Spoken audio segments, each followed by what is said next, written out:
Hello guys, Master Governanceৰ আজি দ্বিতীয়টি চেপ্টাৰলৈ আপোনালোক সকলোকে স্বাগতম জনাইছোঁ। এতিয়ালৈকে মাষ্টাৰ গভৰ্নেন্সত আমি প্ৰথমটি চেপ্টাৰ কভাৰ কৰিছোঁ। প্ৰথমটি চেপ্টাৰত আমি পঢ়িছিলোঁ government policies, major type of policy, ইণ্ডিয়াত পাব্লিক পলিচি কেনেকুৱা ধৰণৰ হয়, সেই পাব্লিক পলিচিবিলাকে ইণ্ডিয়াত কেনেকুৱা ধৰণৰ ইম্পেক্ট পেলাইছে,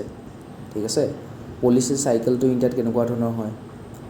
ইণ্ডিয়াৰ যিটো পাব্লিক পলিচিৰ ৰিফৰ্ম আনিছিলে, ঠিক আছে, কিছুমান ইছ্যুজ আছিলে, সেই ইছ্যুজবোৰ এড্ৰেছ কৰিবৰ কাৰণে ৰিফৰ্মবোৰ আনিছিলে। তাৰপিছত বিউৰ'ক্ৰেটছৰ ৰোল কেনেকুৱা ধৰণৰ হয় পাব্লিক পলিচিত আমি পঢ়িছিলোঁ। বিউৰ'ক্ৰেটছবিলাক হ'ল পলিটিকেল লিডাৰ আৰু কমন চিটিজেনৰ মাজৰ ব্ৰিজখন, দলংখন, ঠিক আছে। পলিটিকেল লিডাৰবিলাকে টপ লেভেল বিউৰ'ক্ৰেটছবিলাকে পলিচি ফৰ্মুলেট কৰিব আৰু সেইবোৰ চিটিজেনৰ মাজত ইমপ্লিমেণ্ট কৰিব বিউৰ'ক্ৰেটছবিলাকে। তো সেই পলিচিবোৰৰ ফলাফলটোনো কিমান ভাল হৈছে সেইটো ডিপেণ্ড কৰে কিমান ভালকৈ বিউৰ'ক্ৰেটছবিলাকে ইমপ্লিমেণ্ট কৰিছে। Challenges faced by bureaucrats and suggestion, তেওঁলোকে কি চেলেঞ্জেছ ফেচ কৰে সেইবোৰো আমি ডিছকাছ কৰিছিলোঁ। প্লেনিঙৰ ওপৰত আমি পঢ়িছিলোঁ। আমি নাই কমেও প্ৰথমটো চেপ্টাৰতে 3টামান ক্লাছ লৈছিলোঁ, ঠিক আছে, যাতে এইবোৰ ডিটেইলছত পঢ়িব পাৰি। এতিয়া এই টপিকবিলাক কি হয় খুবেই ইম্পৰ্টেণ্ট হয়। এই social justice, governance, Indian society, এইবোৰ আমি ডিটেইলছত ডিছকাশ্যন কৰিব লাগিব। সেইবিলাকেহে আমাৰ কনচেপ্টটো ক্লিয়াৰিটি আনাত হেল্প কৰিব আৰু তেতিয়া আমি মেথছত ভালদৰে এনচাৰ ৰাইটিংটো কৰিব পাৰিম। আমি যিজন এক্সামিনাৰ আছে তেখেতক ভালদৰে বুজাই দিব পাৰিম যে এই কনচেপ্টটোত আমাৰ গ্ৰেপছ আছে, ঠিক আছে। মাল্টি লেভেল প্লেনিং পঢ়িছিলোঁ, নীতি আয়োগৰ কথা পঢ়িছিলোঁ, নীতি আয়োগৰ যিবোৰ ইনিচিয়েটিভ আছে সেইবোৰ পঢ়িছিলোঁ, ঠিক আছে। নীতি আয়োগৰ কিছুমান চেলেঞ্জেছ আছে সেইবোৰ পঢ়িছিলোঁ। এছপাৰেশ্যনেল ডিষ্ট্ৰিক্ট প্ৰগ্ৰেম, ব্লক প্ৰগ্ৰেম, এনেকুৱা ধৰণৰ উদাহৰণবোৰ আমি পঢ়িছিলোঁ। আজি আমি দ্বিতীয়টো চেপ্টাৰ পঢ়িবলৈ গৈ আছোঁ। দ্বিতীয়টো চেপ্টাৰৰ নাম হৈছে development processes and the role of NGOs, self help groups and other stake holders. এতিয়া আমাৰ চিভিল ছ'চাইটিৰ যিবোৰ অৰ্গেনাইজেশ্যন আছে সেই অৰ্গেনাইজেশ্যনবিলাকৰ বিষয়ে আজি আমি পঢ়িম, তেওঁলোকৰ ৰোলটো কেনেকুৱা, ঠিক আছে। আমাৰ এতিয়া কৈছিলোঁ আমাৰ দেশৰ এতিয়া হিউমেন ৰিচ'ৰ্চ বহুত আছে, ঠিক আছে, মানুহ বহুত আছে। সেই মানুহবিলাকক কিহলৈ ৰূপান্তৰিত কৰিব লাগিব, মানৱ সম্পদলৈ ৰূপান্তৰিত কৰিব। হিউমেনবিলাকক হিউমেন ৰিচ'ৰ্চলৈ আমি কনভাৰ্ট কৰিব লাগিব, ঠিক আছে। এতিয়া হিউমেন ৰিচ'ৰ্চ ডেভেলপমেণ্টৰ ওপৰত পঢ়িম। তাৰ কাৰণে আমি কি কৰিব লাগিব, এডুকেশ্যন দিব লাগিব, স্কিল ডেভেলপমেণ্ট কৰিব লাগিব, সেইবোৰৰ বিষয়ে পঢ়িম। কেনেকৈ স্কিল ডেভেলপমেণ্ট কৰিব পৰা যায়, কোনকেইটা এৰিয়াত স্কিল ডেভেলপমেণ্ট কৰাৰ স্ক'প আছে। ৰোল অফ গভৰ্ণমেণ্টৰ ৰোল কেনেকুৱা ধৰণৰ হ'ব, প্ৰাইভেট ছেক্টৰৰ ৰোল কেনেকুৱা ধৰণৰ হ'ব, ঠিক আছে। ডেভেলপমেণ্ট প্ৰচেছত ইণ্ডিয়াই কি চেলেঞ্জেছ ফেচ কৰি আছে সেইবোৰ ডিছকাশ্যন কৰিম। Civil society organisation, non governmental organisation, সেইবোৰৰ যিটো ভূমিকা আছে সেইবোৰৰ বিষয়ে পঢ়িম, ঠিক আছে। ডনৰ এজেঞ্চি, সেইবোৰৰ ভূমিকা পঢ়িম। Pressure group, very important, pressure গ্ৰুপৰ ওপৰত কুৱেশ্যন সোধা দেখা যায়। ছেল্ফ হেল্প গ্ৰুপৰ ওপৰতো কুৱেশ্যন সোধে, NGOবিলাকৰ ওপৰতো কুৱেশ্যন সোধে। কোঅপাৰেটিভছ ইন ইণ্ডিয়া, তেওঁলোকে কেনেদৰে হিউমেন ডেভেলপমেণ্টত সহায় কৰিছে সেইটো পঢ়িম।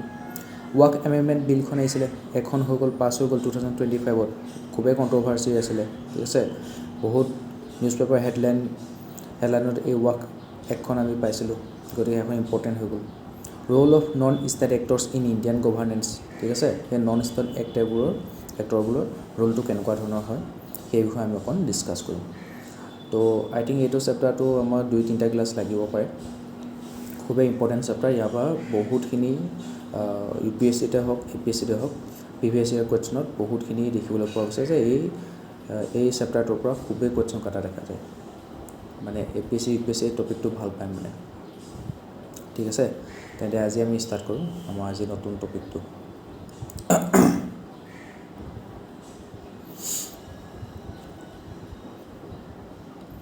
Development processes and the role of NGOs, self help groups and other stake holders, ঠিক আছে। এটা ছ'চাইটি বহুত ডাঙৰ কনচেপ্ট এটা হয়। ছ'চাইটিখনৰ ভিতৰতহে থাকে চিভিল ছ'চাইটি, ঠিক আছে। ছ'চাইটিৰ ভিতৰত থাকে চিভিল ছ'চাইটি। চিভিল ছ'চাইটিবোৰৰ মানুহবোৰ লগ লাগি পেলাই কিছুমান সংগঠন গঠন কৰে, যেনে NGOs, নন গভৰ্ণমেণ্টেল অৰ্গেনাইজেশ্যন, ঠিক আছে। NGO বহুতকেইটা ভাগ আছে। আমি এনভাইৰমেণ্টেল ৰিলেটেড NGOবোৰ দেখিছোঁ, অৰণ্য NGO দেখিছোঁ, ঠিক আছে। হাৰ্গিলা আৰ্মি, তেনেকুৱা ধৰণৰ আমি চিভিল ছ'চাইটি গ্ৰুপবিলাকো দেখাইছোঁ। ছেল্ফ হেল্প গ্ৰুপ, আত্মসহায়ক গোটবোৰ, সেইবোৰ আমি দেখিয়ে পায়ে থাকোঁ। ইয়াতে চাই থকা কিছুমানৰ আমাৰ মাহঁতো সেই আত্মসহায়ক গোটৰ লগত জড়িত হৈ আছে, ঠিক আছে। গতিকে সেইটো কথা ৰিলেট কৰিব পাৰিম। প্ৰেছাৰ গ্ৰুপবিলাকৰ কথা কৈছোঁ প্ৰেছাৰ গ্ৰুপবিলাকৰ বহুত ইম্পৰ্টেণ্ট হয় তেওঁলোকে গভৰ্ণমেণ্টৰ লগত চেকত ৰাখে যেনেকৈ পাৰ্লিয়ামেণ্টত ৰুলিং পাৰ্টিত চেকত কোনে ৰাখে অপজিশ্যন পাৰ্টিয়ে ঠিক তেনেদৰে প্ৰেছাৰ গ্ৰুপবিলাকেও নিজৰ বিভিন্ন যিবোৰ ছ'চাইটি ছেকশ্যন আছে all section of the society তেওঁলোকৰ ইণ্টাৰেষ্টবোৰ চৰকাৰৰ আগত দাঙি ধৰে ঠিক আছে চৰকাৰৰ ওপৰত প্ৰেছাৰ দিয়ে সেইবোৰ প্ৰেছাৰ গ্ৰুপ বুলি কয় সেইবোৰ আমি ডিটেইলছত ডিছকাছ কৰিম এতিয়া আমি ডেভেলপমেণ্টৰ প্ৰচেছৰ কথা পঢ়িম ন এতিয়া ডেভেলপমেণ্টটোনো কি সেইটো ইউনাইটেড নেশ্যনে কেনেকৈ ডিফাইন কৰিছে সেই বিষয়ে আমি অলপ চাওঁ মেইনছৰ এনচাইডিঙত প্ৰথমটো ইজি ৱে হ'ল যিটো কিৱৰ্ড আছে সেইটো ডিফাইন কৰি দিয়া ঠিক আছে তো ইয়াত ইউনাইটেড নেশ্যনে ডেভেলপমেণ্টটো এইদৰে ডিফাইন কৰিছে the United Nations define development as a comprehensive economic social and political process aim at improving the wellbeing and quality of life of people তো ডেভেলপমেণ্টে কি কৰিব ছ'চিয়েল ইকনমিক পলিটিকেল প্ৰচেছত কি কৰিব মানুহৰ কোৱালিটি অফ লাইফটো ভাল কৰিব ইম্প্ৰুভ কৰিব ঠিক আছে It encompasses multiple dimensions including economic growth, social inclusion, environmental sustainability and promotion of human rights and freedom. ঠিক আছে এই বহুত কেইটা ডাইমেনশ্যন কভাৰ কৰিছে এনভাইৰমেণ্টেলৰ কথাও ভাবিব ছাষ্টেইনেবিলিটিৰ কথাও ভাবিব ইকনমিক গ্ৰ'থো হ'ব লাগিব এতিয়া আমি জানো যেতিয়া ইকনমিক ডেভেলপমেণ্টৰ কথা আহে তাৰ লগত ডাইৰেক্ট পোনাপটীয়াকৈ আহি যায় এনভাইৰমেণ্টেল কনজাৰ্ভেশ্যন ঠিক আছে এতিয়া এখন ৰাস্তা এটা বনাব লাগে ৰাস্তাটো তুমি এতিয়া ৰিচোৰ্চেছবোৰ বহুত সীমিত হৈ আছে ঠিক আছে ৰাস্তাটো বনাব যাওঁতে তুমি কি কৰিলে জংঘল এখনৰ মাজেৰে ৰাস্তাটো এনেকৈ দি দিলা জংঘলখনৰ মাজেৰে দিলে হয় মানে বহুতখিনি এৰিয়া ৰাস্তাটো খুব কম খৰচতে বনাই হ'ব আৰু এটা পোনাপোন ৰাস্তা হ'ব কিন্তু সেই জংঘলখনক বচাব গ'লে তুমি পূৰা এপাক মাৰি এনেকৈ ৰাস্তাটো বনাব লাগিব ৰিচোৰ্চেছো বহুত যাব ঠিক আছে আৰু সেই ৰাস্তাটো বনাওঁতে বহুত খৰচো বেছি হৈ যাব গতিকে তো খৰচটো কমাবৰ কাৰণে তুমি কি ক'লা যিহেতু ৰিচোৰ্চটো কনষ্টেণ্ট হৈ আছে ৰিচোৰ্চবোৰ বহুত কম সেইকাৰণে জংঘলৰ মাজেদি তুমি ৰাস্তাটো বনাই দিলা তো জংঘলখন কাটিব লগা হ'ল তো এনভাইৰমেণ্টেলৰ ক্ষতি হৈ গ'ল ঠিক আছে এনভাইৰমেণ্টখন বচাব গ'লে আকৌ তোমাৰ ৰিচোৰ্চৰ বেছিকৈ প্ৰয়োজন হ'ব ঠিক আছে খৰচ বেছিকৈ লাগিব সেই ৰাস্তাটো বনাওঁতে তো তেনেকুৱা ধৰণে ইকনমিক গ্ৰ'থ আৰু এনভাইৰমেণ্টেল কনজাৰ্ভেশ্যন সিহঁতৰ মাজত কনফ্লিক্ট হৈ থকা দেখিবলৈ পোৱা যায় কিন্তু এই ডেভেলপমেণ্ট যে ডিফাইন যে কৈছে সি কিন্তু দুইটা চাব লাগিব ইকনমিক গ্ৰ'থো হ'ব লাগিব এনভাইৰমেণ্টেলখনো কনজাৰ্ভেশ্যন হ'ব লাগিব ছাষ্টেইনেবল হ'ব লাগিব ছ'চিয়েল ইনক্লুজন ঠিক আছে ছ'চাইটিৰ সকলো ইনক্লুচিভ গ্ৰ'থ হ'ব লাগিব সমানে আগবাঢ়ি যাব লাগিব হিউমেন ৰাইট এণ্ড ফ্ৰীডম সেইটো প্ৰমোশ্যন কৰিব লাগিব development is viewed as a dynamic process rather than a fixed outcome involving continuous transformation from one state or condition to another in a positive and inclusive manner এতিয়া আমি জানো ছ'চাইটিখন কি হয় dynamic হয় আগৰ দিনাখন ছ'চাইটি যিখন আছিলে আজি আকৌ 50 বছৰ আগৰ ছ'চাইটি সেইখন আজি ছ'চাইটি হৈ জানো নহয় আজি ছ'চাইটিখন কি হ'ল বহুতখিনি চেঞ্জেছ আহিলে ঠিক আছে গতিকে ছ'চাইটি কনচেপ্টটো এটা ডাইনামিক প্ৰচেছ হয় গতিকে সেই ডেভেলপমেণ্ট প্ৰচেছটো এটা ডাইনামিক হ'ব লাগিব তাত কি হ'ব এটা ষ্টেটৰ পৰা আন এটা ষ্টেটলৈ সদায় কি হ'ব পজিটিভ আৰু ইনক্লুচিভ মেনাৰত ট্ৰেন্সফৰ্মেশ্যন আহি গৈ থাকিব লাগিব এনেকুৱা নহয় যে আজি যিটো আছে সেইটো চেঞ্জ হৈ গ'ল কাইলৈ গতিকে আমি ডেভেলপমেণ্ট হৈ গ'লো নহয় হয়তো সেইটোতকৈ আৰু বেটাৰ ষ্টেটাছ হ'ব পাৰে আকৌ বেটাৰ কোৱালিটি লাইফ হ'ব পাৰে ঠিক আছে গতিকে ডেভেলপমেণ্ট প্ৰচেছটো ডাইনামিক প্ৰচেছ সেইটো হৈ গৈ থাকিব লাগিব কণ্টিনিউৱাছ ট্ৰেন্সফৰ্মেশ্যন হৈ থাকিব লাগিব ডেভেলপমেণ্ট প্ৰচেছ কি elements planned and phase implementation development follows structured planning and often through strategic frameworks and missions. Example, the Pradhan Mantri Awas Yojana was launched with clear phases and targets to ensure housing for all by 2022, demonstrating phased delivery through central state collaboration. তো প্ৰধানমন্ত্ৰী যিটো আৱাস যোজনা আহিছিলে সি কি কৈছিলে 2022 চনৰ ভিতৰত সকলোৱে ঘৰ পাব হাউচিং ফৰ অল তেনেকুৱা ধৰণৰ এটা মটো লৈ পেলাই এইম লৈ পেলাই গ'ল লৈ পেলাই তেওঁলোকৰ সেই মিছনটো আৰম্ভ কৰিছিলে ঠিক আছে তো 2022 চনলৈকে তেওঁলোকে এটা টাইম লিমিট লৈ লৈছিলে তো সেই টাইম লিমিট হোৱাৰ আগতে তেওঁলোকে যিমান পাৰি সিমান চেষ্টা কৰিছিলে যে প্ৰধানমন্ত্ৰী আৱাস যোজনা আণ্ডাৰত সকলোৱে যিখিনি প্ৰয়োজনীয় মানুহ আছে নিডি পিপুল আছে তেওঁলোকে এটা এটা ঘৰ লাভ কৰক ঠিক আছে সেই টাইম লিমিটটো লোৱাৰ কাৰণে তেওঁলোকে কি হ'ল টাৰ্গেটেড এপ্ৰ'চ কৰিলে আৰু সেই টাইম লিমিটৰ ভিতৰত কামটো কৰিবৰ কাৰণে বহুত চেষ্টা কৰিলে দেহেকেহে লাগিছিলে ঠিক আছে আমাক যদি কৈ দিয়া তোমাক কোনোবা এটা কাম কৰিবৰ কাৰণে এসপ্তাহ দিছোঁ তো আমি ঠিক আছে এসপ্তাহ আছে আমি লাহে ধীৰে কৰি থাকিম দুদিনমান ৰেষ্ট ল'ম তাৰপিছত যেতিয়া সময় ওচৰ চাপি আহিব তেতিয়া আমি সেই কামটোত স্পীডত লাগিম হয়নে নহয় কিন্তু যদি আমাক কয় যে আমি কামটো দুদিনৰ ভিতৰতে শেষ কৰিব লাগিব তেতিয়া আমি খুব কষ্ট কৰোঁ ঠিক আছে সময় নাই আমাৰ হাতত সময় নাই সোনকালে কৰিব লাগে ঠিক আছে যেনেকৈ এক্সামৰ ডেট আহিলে যেতিয়া গম পাওঁ যে এমাহমান আছে তো আমি আৰামছে থাকোঁ ৰিলেক্স কৰি থাকোঁ ঠিক আছে কিন্তু যেতিয়াই দেখোঁ যে এমাহৰ সময়তো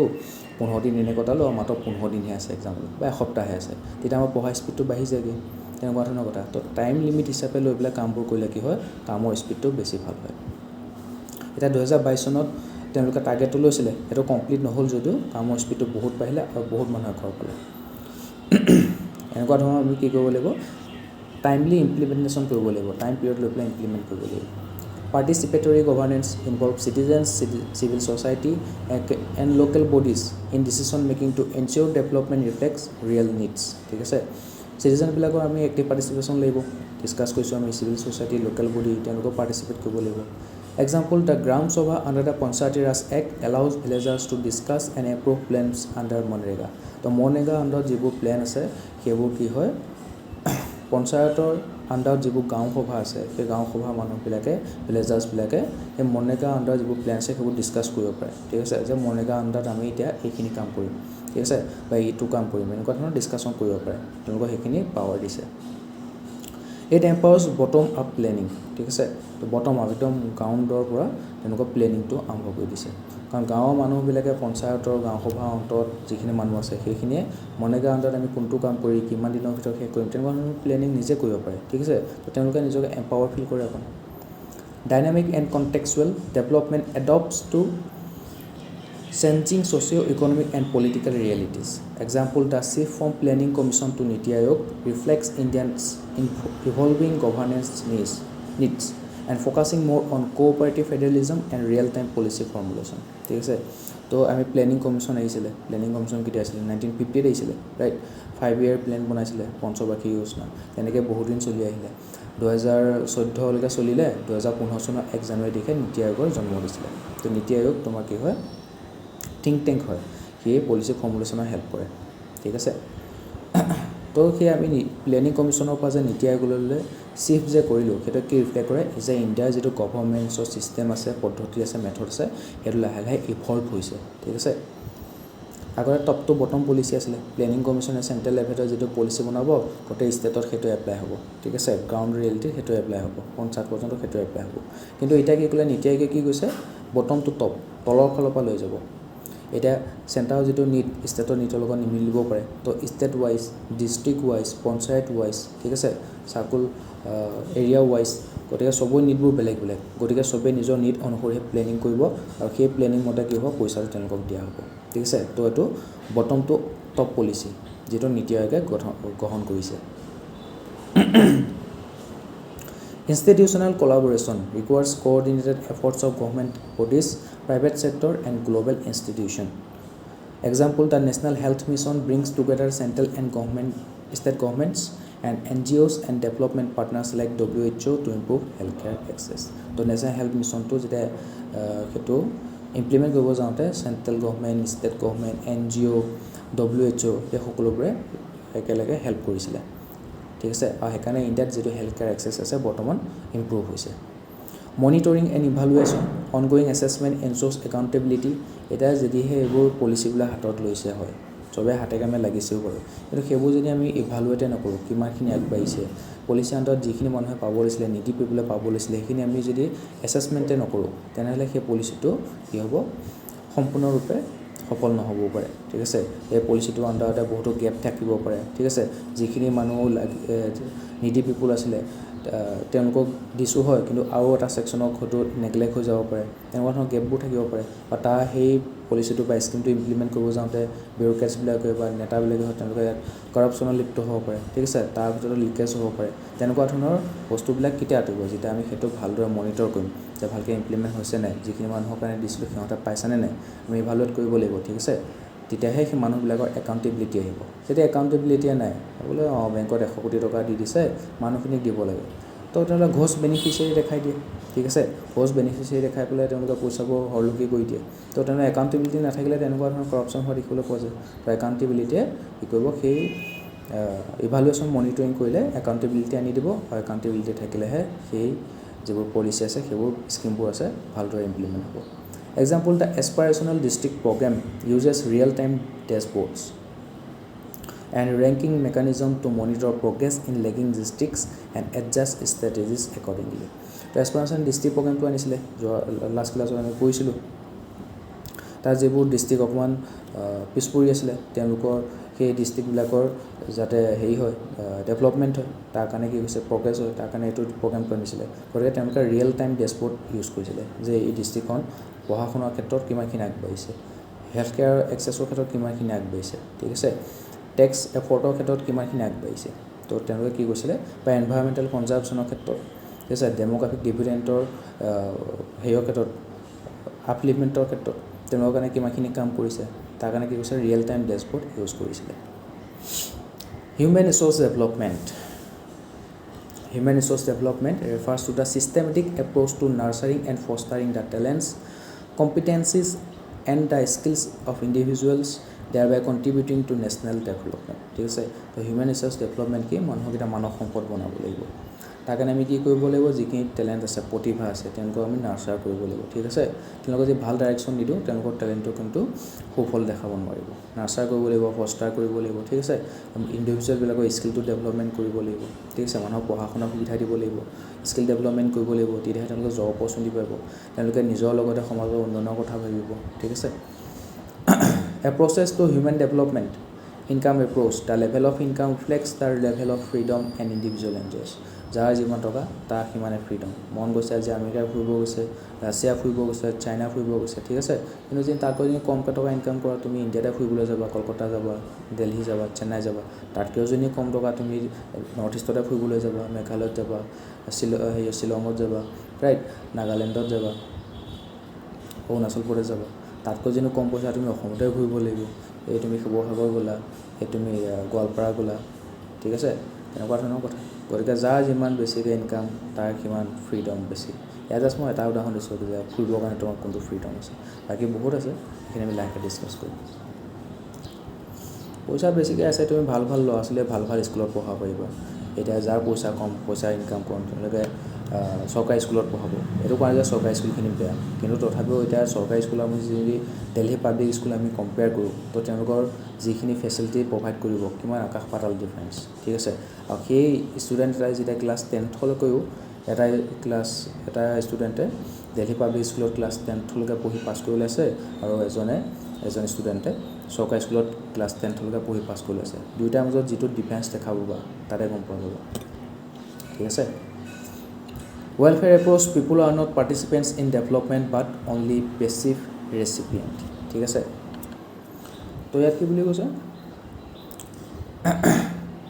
গভৰ্ণমেণ্টে ৰেছপন্সিবল হয় for increasing levels of human development by maximizing expenditure on welfare আমাৰ যিহেতু ইণ্ডিয়াখন কি হয় ৱেলফেয়াৰ কাণ্ট্ৰি হয় ছ'চিয়েলিষ্ট কাণ্ট্ৰি হয় গতিকে গভৰ্ণমেণ্টে ইয়াত কি কৰিব মানুহবিলাকৰ হিউমেন ডেভেলপমেণ্টৰ কাৰণে মানুহবিলাকৰ ডেভেলপমেণ্টৰ কাৰণে কি কৰিব বহুতখিনি পইচা খৰচ কৰিব যিমানে বেছিকৈ খৰচ কৰিব সিমানে বেছিকৈ হিউমেন ডেভেলপমেণ্ট হ'ব এটা হেল্থৰ ওপৰত আমাৰ পইচাটো কমকৈ খৰচ হৈ আছে ঠিক আছে আমাৰ চবচে বেছিকৈ কোনটো ছেক্টৰত খৰচ হয় বাজেট ওলাওঁতে ডিফেন্সত হয় এতিয়া আমি হেল্থত বেছিকৈ খৰচ কৰিব লাগিব ঠিক আছে তাৰপিছত আমাৰ এডুকেশ্যনৰ ক্ষেত্ৰত বেছিকৈ খৰচ কৰিব লাগিব এতিয়া আমি দেখিছোঁ চৰকাৰী যিবোৰ এডুকেশ্যন ইনষ্টিটিউশ্যন আছে সিহঁতৰ অৱস্থা কেনেকুৱা স্কুলবিলাকৰ অৱস্থা কেনেকুৱা ঠিক আছে এইবোৰ অকণ আপগ্ৰেড কৰিব লাগিব ইনফ্ৰাষ্ট্ৰাকচাৰ বনাব লাগিব হেল্থ কেয়াৰ ছিষ্টেমত আমি দেখিছোঁ যিবোৰ গভৰ্ণমেণ্ট হস্পিটেল আছে GMCHতে দেখিব পৰা ইমানেই বেছিকৈ তাত পেচেণ্টছ আছে তেওঁলোকৰ বেডৰ অভাৱ ঠিক আছে ফ্ল'ৰতে শুই যাবলগীয়া হয় তেওঁলোকৰ লগত যোনবোৰ আহে গাৰ্জেনবিলাকৰ লগতে শুই যাব লগা হয় ফ্ল'ৰতে শুই যাব লগা হয় বেডৰ অভাৱ ডক্টৰৰ অভাৱ ঠিক আছে গতিকে আমি হেল্থ আৰু এডুকেশ্যন ছেক্টৰত এতিয়া বহুতখিনি খৰচ কৰিব বাকী আছে basic needs approach the question of human choices is ignored and the emphasis is on the provision of basic needs of defined sections ঠিক আছে তো এতিয়া মানে কি হৈছে হিউমেনবিলাকে চইচটো দূৰৰ কথা নিজৰ নিডখিনিয়ে পূৰণ কৰিবৰ কাৰণে দুবাৰমান ভাবিবলগীয়া হৈছে গতিকে চৰকাৰৰ যিবোৰ স্কিম আছে পলিচি আছে সেই বেচিক নিডবোৰকে টাৰ্গেট কৰে 6 basic needs health education food water supply sanitation and housing থাকিবৰ কাৰণে ঘৰ এটাটো লাগিব ঘৰটো থাকিলে কি হ'ব ঘৰটো বুলি ইলেক্ট্ৰিচিটি থাকিব লাগিব লেট্ৰিন বাথৰুম ভালকৈ থাকিব লাগিব চেনিটেশ্যনৰ ব্যৱস্থা থাকিব লাগিব ৱাটাৰ ছাপ্লাই থাকিব লাগিব ঠিক আছে তেওঁলোকে উপযুক্ত পৰিমাণে নিউট্ৰিশ্যনটো ছিকিউৰিটি লাগিব ফুড লাগিব তেওঁলোকক এডুকেশ্যনো লাগিব তেতিয়াহে জবৰ সুবিধা থাকে বা এটলিষ্ট এডুকেশ্যন থাকিলে তুমি নিজৰ ৰাইটছবোৰৰ কাৰণে লাগিব পৰা ফাইট এটা কৰিব পাৰিবা হেল্থ তেওঁলোকৰ ভাল থাকিব লাগিব capability approach associated with professor Amartya Sen Building human capabilities in the areas of health, education and access to resources is the key to increasing human development. গতিকে কি কৰিব লাগিব মানুহক যদি মানৱ সম্পদ বনাবলৈ আছে তেনে তেওঁলোকক পঢ়া শুনা দিব লাগিব হেল্থটো তেওঁলোকৰ ভালে ৰাখিব লাগিব যদি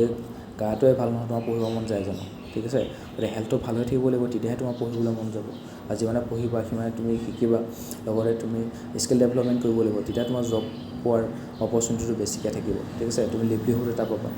লিভলিহুড পালে তুমি পভাৰ্টিৰ পৰা ওলাই আহিবা ঠিক আছে প্ৰথমতে নিজৰ ডেভেলপমেণ্ট কৰিলা তো নিজৰ যেতিয়া উন্নতি হ'ল তেতিয়া তুমি সমাজৰ ডেভেলপমেণ্টৰ কাৰণে আগবাঢ়ি আহিলা ঠিক আছে তেনেকৈহে কি হ'ব মানুহবিলাক মানৱ সম্পদলৈ ৰূপান্তৰিত হ'ব এতিয়া চেলেঞ্জেছবোৰ কি কি আছে challenges in human resource development poor learning outcomes ঠিক আছে এছআৰ ৰিপৰ্ট আমি পঢ়িছিলোঁ NGO প্ৰথম সি উলিয়াই ASER report annual status on educational report ঠিক আছে SR reports show weak comprehension and lack of infrastructure in school. তো স্কুলবিলাকৰ ইনফ্ৰাষ্ট্ৰাকচাৰ নাই স্কুলবিলাকৰ ভাল টয়লেটে নাই তো ছোৱালীবিলাকেও মানে পঢ়িব যাবৰ কাৰণে অকণ টান পায় ঠিক আছে কাৰণ তেওঁলোকৰ হাইজিন মেইনটেইন হৈ থাকিলে ভাল হয় তেওঁলোকৰ যেনে এক্সট্ৰা টয়লেট বনাই দিয়ে হাইজিন মেইনটেইন কৰে চেনিটেশ্যন ফেচিলিটি দিয়ে তেতিয়া তেওঁলোক যাবৰ কাৰণে অকণ সুবিধা পায় ঠিক আছে তাৰপিছত তেওঁলোকৰ বহিবৰ কাৰণে টেবুল চকীয়ে নাথাকে টেবুল চকী ভঙা কাঠৰ টেবুল চকী এতিয়াও তেওঁলোকে সেই পুৰণা দিনৰ যিখন হেৰি আছিলে বৰ্ড আছে এখন ইউজ কৰে ডিজিটেল বৰ্ডৰ তেওঁলোকৰ অভাৱ হৈছে ঠিক আছে ভালকৈ পাংখা নাথাকে ফেন নাথাকে তাৰপিছত আৰু তেনেকুৱা ধৰণৰ ইনফ্ৰাষ্ট্ৰাকচাৰবোৰ কি হৈছে স্কুলত এতিয়াও বহুতখিনি ডেভেলপমেণ্ট কৰিব বাকী আছে এছআৰ ৰিপৰ্টত এইটো হৈছে এতিয়াও মানে ক্লাছ 8 পাছ কৰা ল'ৰা ছোৱালীয়ে কি হয় ইংলিছ ভালকৈ পঢ়িব নাজানে ৰিডিং কৰিব নাজানে বেছিক মেথমেটিক্স ঠিক আছে বেছি পুৰণ হোৰণ যোগ বিয়োগ সেইবোৰ কৰিব নাজানে তো এনেকুৱা ধৰণৰ ৰিপৰ্টবোৰত যে লাৰ্ণিং আউটকামটো বহুত প'ৰ হৈছে সেই বিষয়ে দেখিবলৈ পোৱা গৈছে skill mismatches 30% of graduates are unemployable due to lack of job ready skill এতিয়া ইণ্ডাষ্ট্ৰি আৰু একাডেমীৰ মাজত মিছমেটছ আহিছে আমাৰ এতিয়া একাডেমীৰ পৰা থিয়ৰিবোৰ পঢ়াই থাকে ৰাইট থিয়ৰি মুখস্থ কৰিব লাগে লিখিব লাগে পৰীক্ষাৰ পৰা মাৰ্কছ উঠাব লাগে কিন্তু সেইটো বৰ্তমান যিটো ইণ্ডাষ্ট্ৰীৰ নিড আছে তাৰ লগত নিমিলে তো আমি পঢ়ি আছোঁ কিবা আৰু বৰ্তমান সময়ত জব এটা কৰিবৰ কাৰণে লাগে বেলেগ কিবা ঠিক আছে তুমি যদি ইয়াত ডিগ্ৰীৰ ওপৰত ডিগ্ৰী লৈ আছা কিন্তু তোমাৰ যদি জব এটা পাবৰ কাৰণে যিখিনি স্কিল ছেট লাগে সেইখিনি নাথাকে তুমি তাৰ কাৰণে কি হয় তুমি কিন্তু ডিগ্ৰী পাছ কৰি পেলাই জব এটা নোপোৱা তো ইয়াত দেখিবলৈ পোৱা যে 30% মানে 100টা গ্ৰেজুৱেশ্যন পাছ কৰা BA BSc BCom যিয়ে নহওক গ্ৰেজুৱেশ্যন পাছ কৰা 100ৰ ভিতৰত 30টা গ্ৰেজুৱেটে কি হয় জব পাবৰ কাৰণে ৰেডি নহয় আনএমপ্লয়েবিলিটি ৰেট বেছি এটা কাৰণ আমাৰ বৰ্তমান সময়ত ইণ্ডাষ্ট্ৰি নিড কিবা ঠিক আছে জব এটা পাবৰ কাৰণে স্কিল ছেট লাগে কিবা আৰু আমি পঢ়ি আছোঁ কিবা তো ইণ্ডাষ্ট্ৰি আৰু একাডেমীৰ মাজত মিছমেচ এটা চলি আছে টিচাৰ কোৱালিটি ইছ্যুজ সেইটো এতিয়া কাউণ্টাৰ কৰিবৰ কাৰণে তোমাৰ NEP 2020 আনিছে ঠিক আছে তো নেশ্যনেল এডুকেশ্যন পলিচি 2020 সেইকাৰণে আনিছে যাতে সেই ইণ্ডাষ্ট্ৰি আৰু একাডেমীৰ যিটো মিছমেচ আছে সেই গেপটো কমাব পাৰে টিচাৰ কোৱালিটি ইছ্যুজ তো টিচাৰবিলাক এতিয়া কি হয় তেওঁলোকৰতো কোৱালিটি সম্পন্ন হ'ব লাগিব তেওঁলোকে যদি এডুকেশ্যন দি আছে ঠিক আছে তেওঁলোকে কোৱালিটি এডুকেশ্যন দিব লাগিব তেওঁলোকে যদি নিজে অংক কৰিব পৰা নাই ষ্টুডেণ্টক কি অংক কৰিবলৈ শিকাব নিজে যদি ইংলিছৰ গ্ৰামাৰ ভুল কৰি থাকে ষ্টুডেণ্টক কি ইংলিছ গ্ৰামাৰ শিকাব তো তেওঁলোকক ট্ৰেইনিং দিব লাগিব স্কিল ডেভেলপমেণ্ট কৰিব লাগিব আৰু এতিয়া BEdৰ তোমাৰ কি হৈছিলে BEd এতিয়া তোমাৰ কিছুমান ফেক চাৰ্টিফিকেটো উলিয়াইছিলে পইচা দি পেলাই BEd ডিগ্ৰীটো কিনি লৈছিলে তো BEdৰ ক্ষেত্ৰত কিছুমান উইক ৰেগুলেশ্যন আছিলে সেইকাৰণে তাৰ স্কেম দেখিবলৈ পোৱা গৈছে ঠিক আছে এতিয়া যেতিয়া পাই গ'লে টিচাৰ হ'বৰ কাৰণে BEd লাগে এতিয়া BEdৰ কাৰণে কি হৈছে এতিয়া গভৰ্ণমেণ্ট ইনষ্টিটিউশ্যনত ছিটবোৰ বহুত কম গতিকে বহুত প্ৰাইভেট ইনষ্টিটিউশ্যন উঠি আহিছে আৰু তেওঁলোকে বহুত বেছিকৈ পইচা চাৰ্জ কৰে তো দুখীয়া ল'ৰা ছোৱালীৰ কাৰণে BEd কৰাটো টানেই হৈ গৈছে ঠিক আছে BEd কৰিব যাওঁতে তুমি 3-4 লাখ টকা খৰচ কৰিব লাগিব weak health care access national family health survey শ্ব'জ rural areas like primary health services তো গাঁৱৰ এৰিয়াবোৰত তুমি ক'ৰবাত দেখিবা 2-এটা ছাব চেণ্টাৰ আছে ভালকৈ হস্পিটেল এখনো নাই ডিছপেঞ্চেৰী এখন নাই তো তেওঁলোকৰ যিবোৰ প্ৰাইমেৰী হেল্থ ছাৰ্ভিচেছ আছে তেওঁলোকেও তাত অভাৱ limited vocational training despite Skill India access to skill programs remains poor এতিয়া গভৰ্ণমেণ্টৰ বহুত মিছন লৈছে স্কিল ইণ্ডিয়া মিছন লৈছে ঠিক আছে নেশ্যনেল স্কিল ডেভেলপমেণ্ট কৰ্প'ৰেশ্যন এনেকুৱা সংগঠনবোৰ জন্ম দিছে কিন্তু তাত কি হৈছে মানুহবিলাকে এৱাৰনেছ নাই গমেই নাপায় যে মানুহবিলাকে ভাবে এতিয়াও চাগে স্কুলৰ নিচিনাকৈ যাব লাগিব তাত স্কিল ডেভেলপমেণ্ট কৰিব লাগিব তাত শিকিব লাগিব কিন্তু অনলাইনতো মানুহে যে স্কিল ডেভেলপমেণ্ট কৰিব পাৰে চাৰ্টিফিকেট ল'ব পাৰে সেই বিষয়ে মানুহে গমেই নাপায় ঠিক আছে গতিকে স্কিল প্ৰগ্ৰেমবোৰ এতিয়াও বহুত প'ৰ হৈ আছে measures to improve human resource development promote project based learning in school to boost critical thinking তো কি কৰিব লাগিব তেওঁলোকে প্ৰজেক্ট বেছড লাৰ্ণিং আনিব লাগিব চিলড্ৰেনবিলাকৰ মাজত তেওঁলোকৰ ক্ৰিটিকেল থিংকিংটো ইম্প্ৰুভ কৰিব লাগিব, বুষ্ট কৰিব লাগিব, ঠিক আছে। খালি ৰাত্তাবাজি কৰি পেলাই এক্সাম পাছ কৰিলে নহ'ব, তোমালোকে ভালকৈ ক্ৰিটিকেল থিংকিংটো তেওঁলোকৰ বুষ্ট কৰিব লাগিব। Strengthen industry academy links for job relevant education.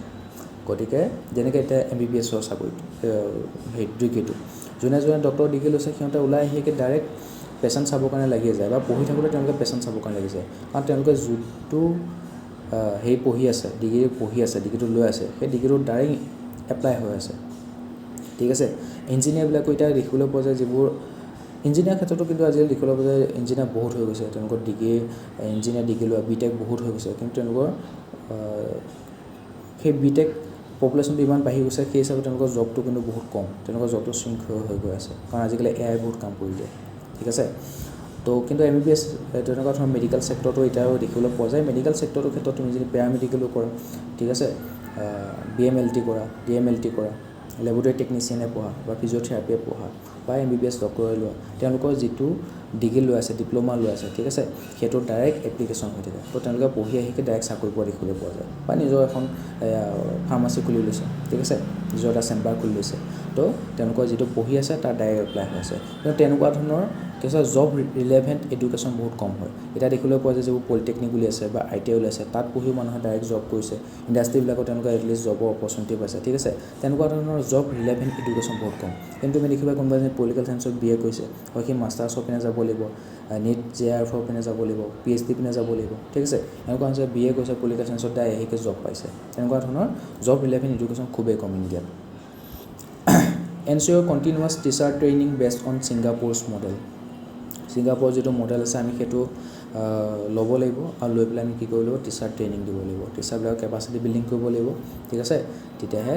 সেই টিচাৰবিলাকে ষ্টুডেণ্টবিলাকক কোৱালিটি এডুকেশ্যন প্ৰভাইড কৰিব পাৰিব। Expand telemedicine services to improve rural health care. তো ফোন কৰি পেলাই তুমি কি কৰিব পাৰা, টেলিমেডিচিন ল'ব পাৰা, ঠিক আছে। আৰু তেনেকুৱা ধৰণৰ সুবিধাবোৰ দিছে বাৰু, কেতিয়াবা তেনেকুৱা সুবিধাবোৰ ৰুৰেল হেল্থ কেয়াৰত ইম্প্ৰুভ কৰিবলৈ দিয়া হৈছে। Encourage innovation through incubation centres in colleges. তো কলেজবিলাকৰ যিবোৰ আমি পাইছিলোঁ অটল ইন'ভেশ্যন মিছন, অটল ইন'ভেশ্যন মিছন 2016 চনত আনিছিলে, তাহাঁতে অটল টিংকাৰিং লেববোৰ বনাইছিলে, যিবোৰ কলেজ আছে, ইউনিভাৰ্চিটি আছে, তাত লেবৰ ইনফ্ৰাষ্ট্ৰাকচাৰবোৰ ইম্প্ৰুভ কৰিছিলে, তাত লেব চেণ্টাৰ বনাই দিছিলে, ৰাইট, যাতে তাত কি হয়, ইন'ভেশ্যনটো প্ৰমোট হয়। হিউমেন ডেভেলপমেণ্ট ৰিপৰ্ট 2025, ঠিক আছে, তাৰবোৰ কি হাইলাইটবোৰ আছে আমি পঢ়োঁ। হিউমেন ডেভেলপমেণ্ট ইণ্ডেক্স আছিলে, ঠিক আছে, UNDP ওলাই human development index, United Nation development programme. সিহঁতৰ মতে ইণ্ডিয়াই সিহঁতৰ কিমান ৰেংক দিছে জানানে, 130 দিছে। আগতে 133 আছিলে, তাৰ পৰা অকণমান ইম্প্ৰুভ হৈছে, এতিয়া বৰ্তমান হিউমেন ডেভেলপমেণ্ট ইণ্ডেক্সৰ ইণ্ডিয়াৰ ৰেংক হৈছে 130। Global position, stall progress, slowest HDI rise since 1990, ঠিক আছে। তো 1990 চনৰ পৰা আমি এতিয়ালৈকে 90 চনৰ পৰা হিউমেন ডেভেলপমেণ্ট ইণ্ডেক্সটো ইণ্ডিয়াত কি হৈছে, আমি লাহে লাহে তাত ইম্প্ৰুভ কৰিবৰ কাৰণে সক্ষম হৈছোঁ। তো ইণ্ডিয়াত মানে কি হয়, হিউমেন ডেভেলপমেণ্ট বহুত লাহে লাহে হৈ আছে।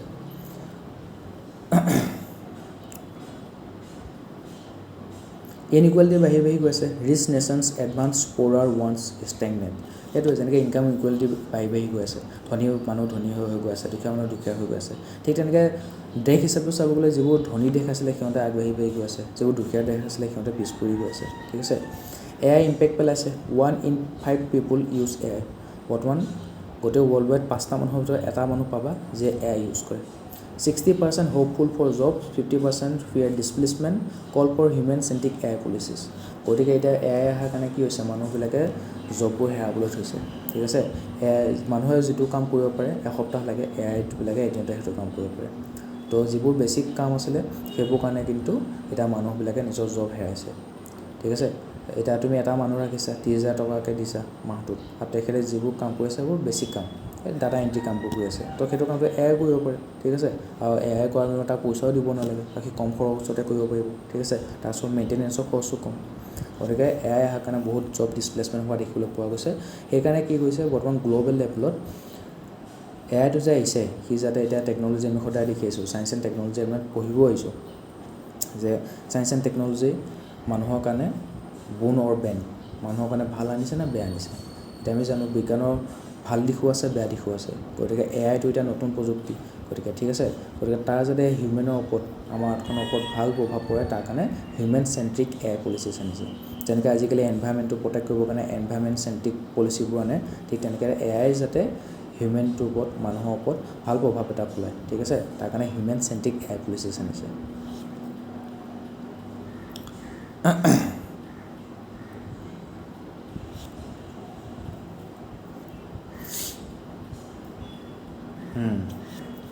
এটা স্কিল ডেভেলপমেণ্টৰ ওপৰত কিন্তু ইউপিএছচি কোৱেশ্যন সুধিয়ে থাকে